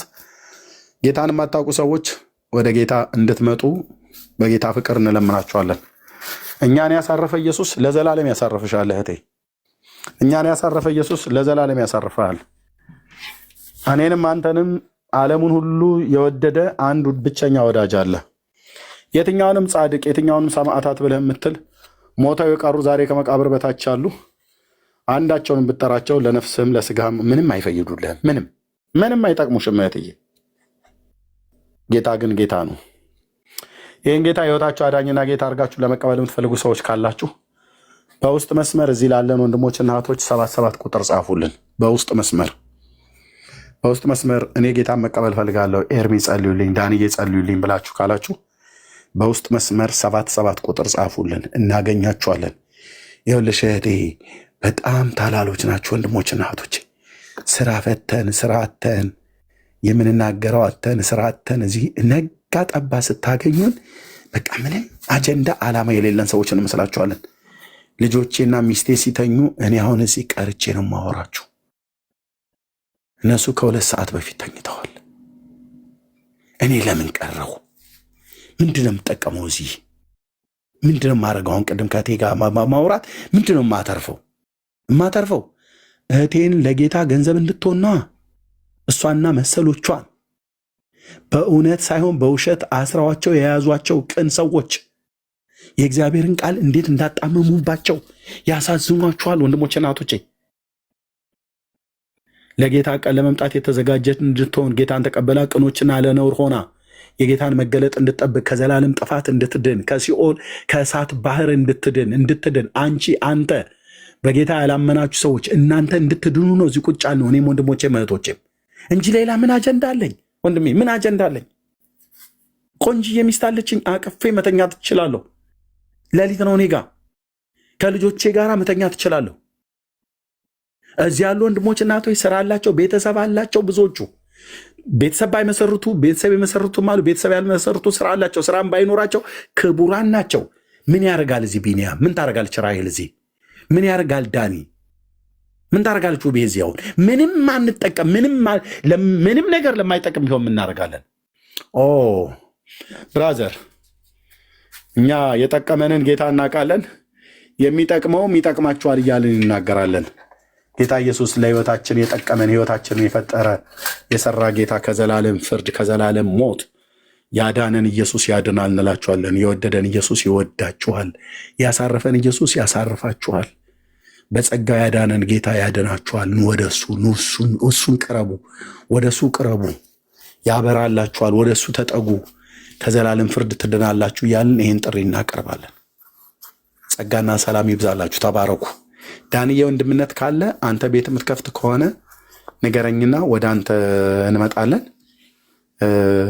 እኔ እዚህ ላይ ያበቃለሁ። ጌታ ለመቀበል የምትፈልጉ ሰዎች ካላችሁ በውስጥ መስመር አግኙ። ብዙዎች በውስጥ መስመር ስለሚጽፉልን። ከዛ ባለፈ ደህንነት ትምህርት ለመማር የምትፈልጉ ቅድም የነበርሽው እህቴ ከአሜሪካ ስልክሽን አስቀምጪልኝ። ዳንዬ እና ፓስተር ታሬ የሚያስተምሩት አለ። መሰረታዊ የክርስትና ትምህርት ደህንነት ያልተማራችሁ ጌታን ተቀብላችሁ ደህንነት ያልተማራችሁ ወይ እኔን ወይ ዳንዬን ወይ ፓስተር ታሬን አግኙን። አንድ ግሩፕ አለ፣ እዛ ውስጥ አድ እናደርጋችኋለን። መሰረታዊ ክርስትና ትምህርት ትማራላችሁ። መሰረታዊ ክርስትና ትምህርት ያልተማራችሁ ማለት ነው። የውሃ ጥምቀት ያልተጠመቃችሁ ባላችሁበት ሀገር በጤናማ ቸርች እናገናኛችሁና ያን እናደርጋለን። ጸጋ ይዛላችሁ። ተባረኩ። እሺ፣ ቅድስና ለእግዚአብሔር አንድ ቁጥር ጽፈሻል ወይ? ጽፋለሁ። ሰላም ሰላም፣ ኤርሚዬ ሁላችሁም ቅዱሳን ይትባረክ ነኝ። ይትባረክ ከእስራኤል። እንዴት ነው? እንዴት ነው ወንድማችን? ሁሉ ሰላም፣ እግዚአብሔር የተመሰገነ ይሁን። አይ ናዝሬት ስላለሁኝ የሆነ ቦታ ላሳያችሁ ስለፈለግኩ ነው። ይቅርታ። ናዝሬት የጌታ መንደር፣ የጌታ መንደር። እሺ፣ ትልቁ ላይ አድርጌሃለሁ። የእነሱ ቤተሰብ ቤታቸው የነበረበት አካባቢ ላይ ነህ? የማርያምና የዮሴፍ ጌታ ያደገበቱ ቤት እሱ ጋር ከሆንክ አሳየን ቤቱ። ልብ በሉ፣ ገብርኤል መጥቶ ያበሰረበት ቤት፣ ዮሴፍም እዛው ስላደገ ማንዙ ስለነበረ ማለት ነው። እሺ ቴንኪው። ቀጥል። ካሜራውን ከፈተዊት ብዬ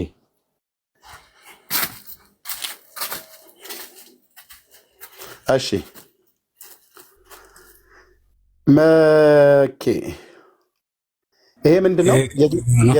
የዮሴፍና ይሄ ቤተክርስቲያኑ ካቴድራል የተሰራበት ቦታ ነው። መግቢያው ላይ ነው ያለሁት። ምኑ ነው ይሄ? የማርያምና የዮሴፍ ቤት የነበረው? የእሱ ያደገበት ቦታ ማለት ነው።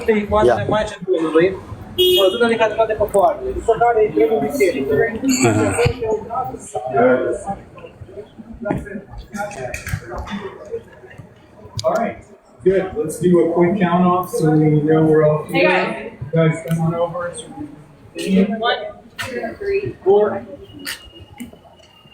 ይሄ የቤተ ክርስቲያን የተሰራበት ነው። ይሄ በሙሉ ዓለም ላይ ያሉት ቤተ ክርስቲያናት አሻራቸውን ያኖሩበት ነው። ይሄን ቦታ ለሁላችንም ይመለከታል ብለው ማለት ነው። የተለያየ ሀገር ስም አለ እዚህ ታች እንደምታዩት የሁሉም ሀገራት ነው። እዚህ ጋር ኢትዮጵያ ይህን ስዕል አስቀምጣለች እዚህ እና በሙሉ ይሄ ጥግ ጥግ ግንቡ ስር ፎቶ የተለያየ ሀገራት ማስታወሻቸውን አስቀምጧል። ይሄ በሙሉ ይሄ ግቢ የነ ዮሴፍ ሰፈር ነው። አሁን በዘመናዊ ነው የተሰራው። ለእኛ ግን የሚያስፈልገን ትክክለኛ መኖሪያቸውን አስቀምጠውልናል። የትቤ ሶሪ ሳትርቅ አንድ ማርያሞቹን አንድ ያሳየን የትቤ አንዴ። እሺ እንደሚለያዩ እንደዛ ሳስብ ነበር። እቺ የቤላሩስ ማርያም ነች።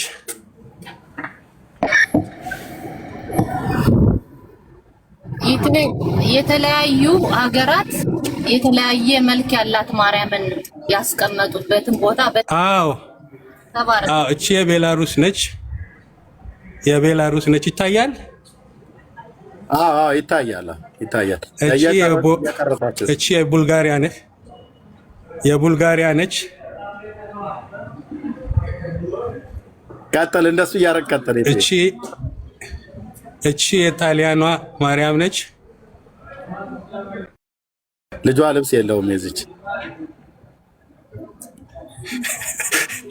እቺ የፈረንሳይዋ ማርያም ነች። ቦንጆርኖ። እቺ የኢትዮጵያዋ ማርያም ነች። እስኪ ልጁ ትንሽ አድጓል። ያው ነው እንደምታይ እግሩን አታየውም? ራሱ እግሩ እኮ በጣም ትልቅ ነው። እግሩ ራሱ 16 ቁጥር ምናምን ነገር። እቺ የቺዊዝ ለምናምን የሚል ነው ስሙ፣ በላቲን አይነት ነው። ከበድ ያለ ስም ያለው ምን እንደሚለው እቺ ጥቁር ማርያም ነች። እሱ ወደ ላይ ከፍ አድርገው እሷን ሲያሳየን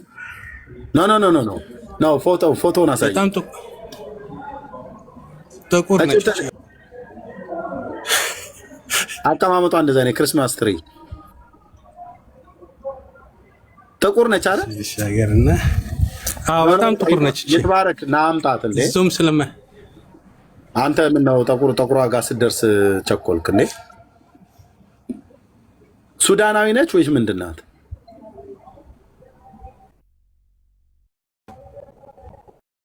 እቺ የደቡብ ሱዳን መሆኗ በጥሩ ይታያል አይደል? ፊቷ አዎ የደቡብ ሱዳን ናት።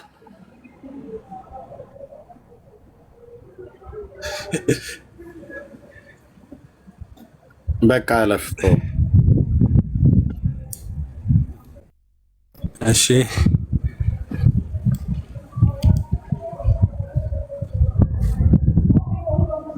እቺ የኢኳዶሯ ነች።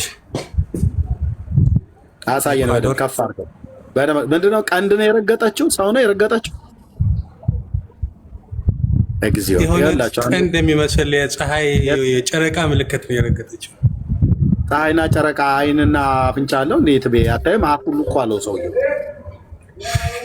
አዎ ግን ቅርጹ እንደዛ ነው። ሁለት ቢላም ይመስላል። እግዚኦ የአባቶች ያምናል።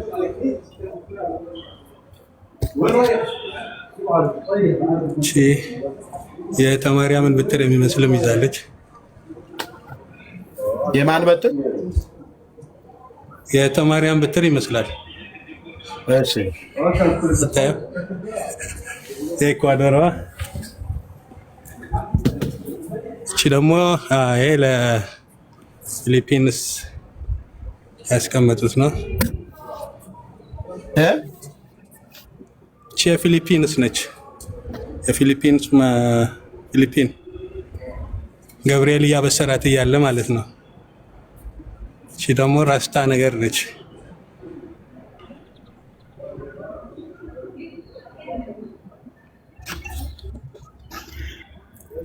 እሺ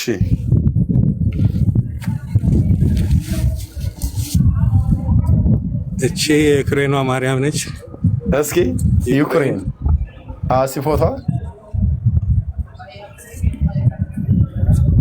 እግዚኦ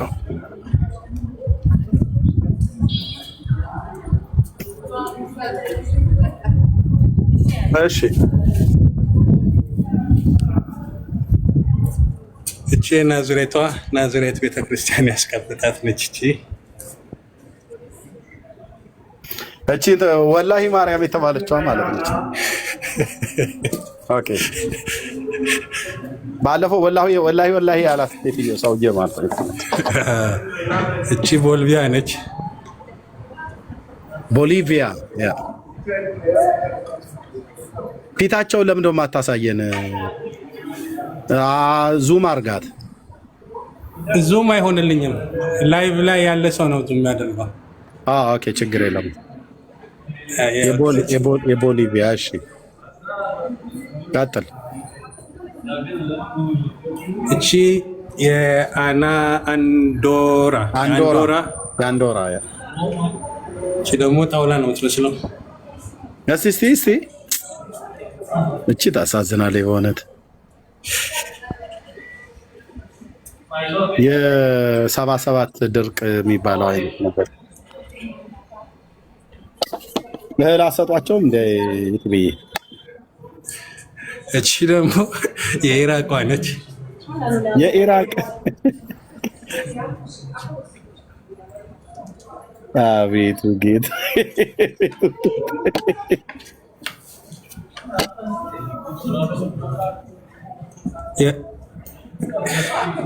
የቫቲካኗ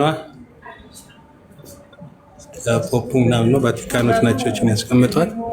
እቺ የቫቲካኗ ማርያም ነች። አብስትራክት ስለሆነ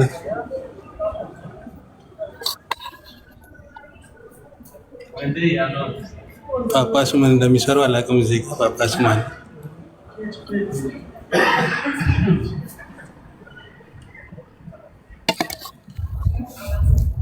እቺ የአየርላንድ ነች።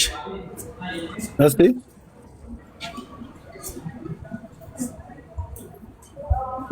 ስም የለበሰችው ማለት ነው። ይሄ እስከ አጠገቧ ያለው ማን ነው? አጃቢዎቹ ሚካኤል ገብርኤል እያበሰራት እያለን ምልክቱ ላይ የሚሆነው ግን አጠገቧ ያለው ግን ማን እንደሆነ አላውቅም። ሁለተኛ ሰው አለ አጠገቧ። ዮሴፍ ይሆናል ነበረ እንደ ዮሴፍ እሷ ጋር ስራ ሲነገራት ሲያበስራት ቤተ መቅደስ ውስጥ ነው ያሉት። ግን እዚህ ደግሞ አሁን ሊዋረዱ ነው። እቺ የአርሜኗ ነች። አርሜኒያ ያ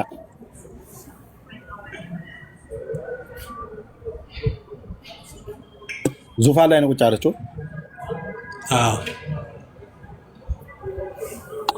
እቺ የኢጅፕት የግብጿ ነች።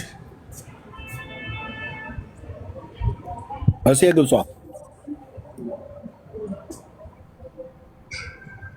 አሁን የግብፅና የኢትዮጵያ አንድ አይነት መሆን ነበረበት።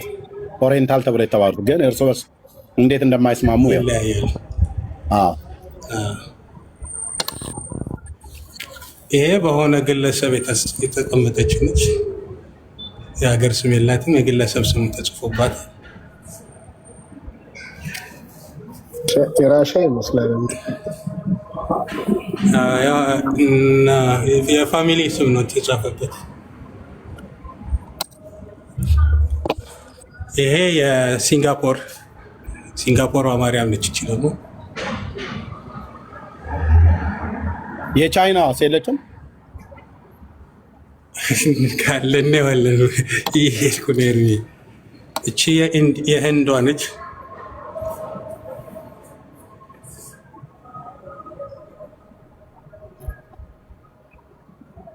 የማን የህንድ ማርያም ወንድ ትመስላለች እቺ። ፊቷ ወፍራም ነው። እቺ የሮማንያ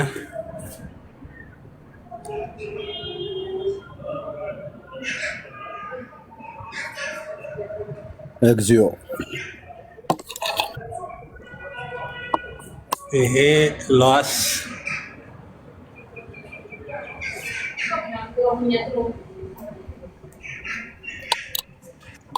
አበሻ ነው ትመስሎች።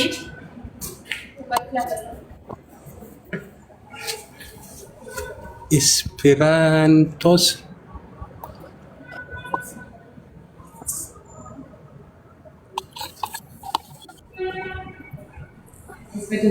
አሁን አሪፍ ቦታ ደርሻለሁ።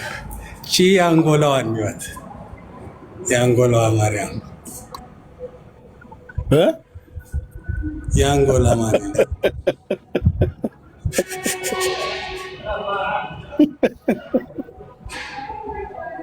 እዚህ ዝቅ አድርጋት ፊቷን እንዴ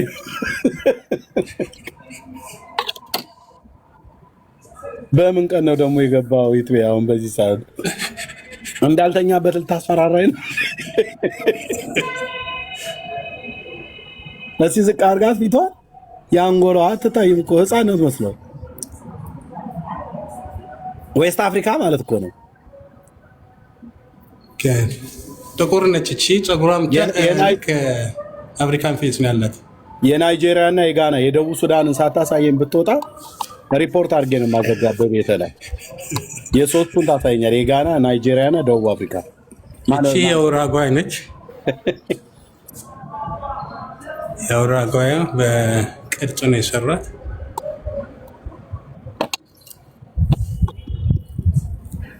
የኢንዶኔዥያ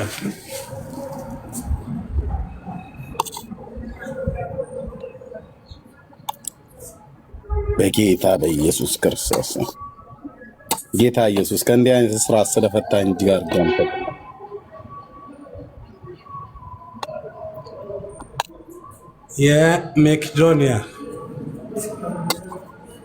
የመቄዶንያ ማርያም ትመስላለች።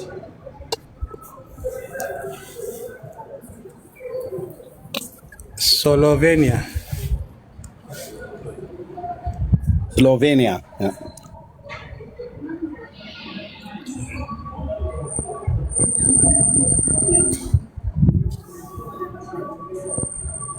እዚህ ጋር አገር አልተጻፈበትም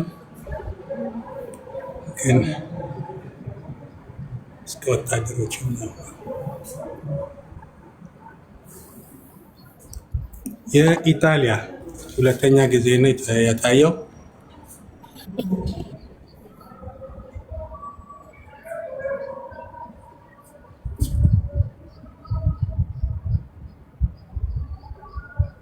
ምንድነው? የስፔን ዋት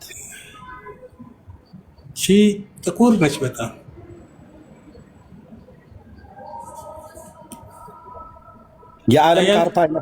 የዓለም ካርታ ነገር ላይ ነው ያቆሟት።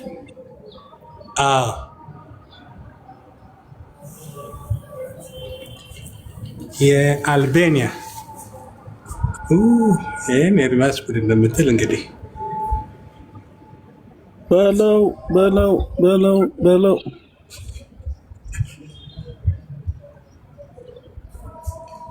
ቅርባ እንደዚህ ማሰራቷ ተኝተዋል ማለት ነው እስራኤላውያኑ በቃ በሙሉ። ይሄ ቦስኒያ ሄርዞጎቪና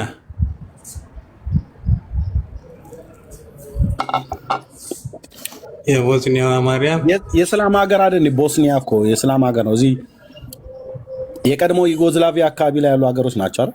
ቦስኒያ የሩሲያ አካል የነበሩት ውስጥ ሶቪየት ከነበሩት የቅድሙ መልሶ በጣም የሚያዝናና ኮሜንት ስላየው ነው መልሶ አንዴ የቅድሙ የትኛው? አዎ የመጀመሪያው ዘበንን ያቀፈች ከታች አንዱ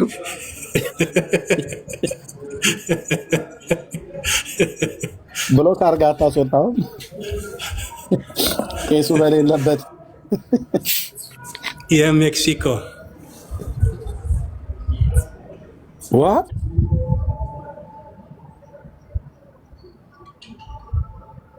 በጌታ በኢየሱስ ክርስቶስ ፊት አላት እቺ ትንሽ የፊት አክሊል ስር ያለችው ጥቁር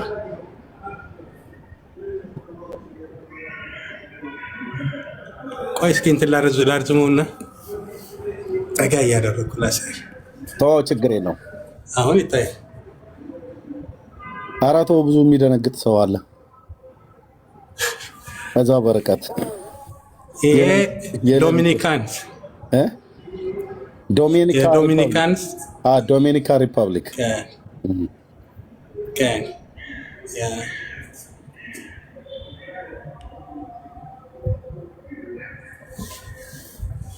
ቻይና ደርሰናል። ያው እስቲ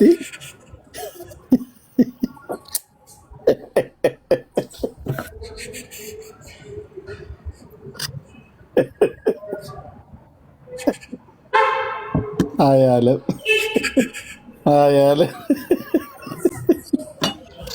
ወይኔ ኤርሚያስ እንደዚህ የማንም መቀለጃውኝ ልቀር።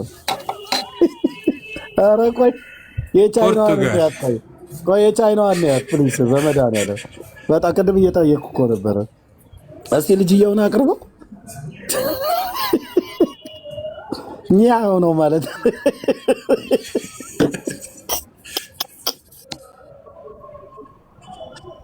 ዳንዬ ቻይንኛ ይችላል። እስኪ አናግራት ዳይን ወንድምነት ማይክን ክፈት። ዝም ብለህማ መቀመጥ የለብህም።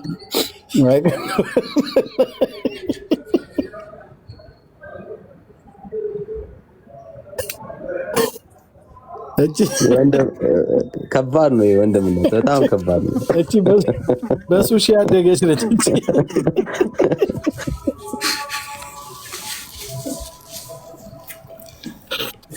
ሪፐብሊክ ሲ ሳልቫዶር ኤል ሳልቫዶር ላቲን እስከ ዘንባባ ምናምን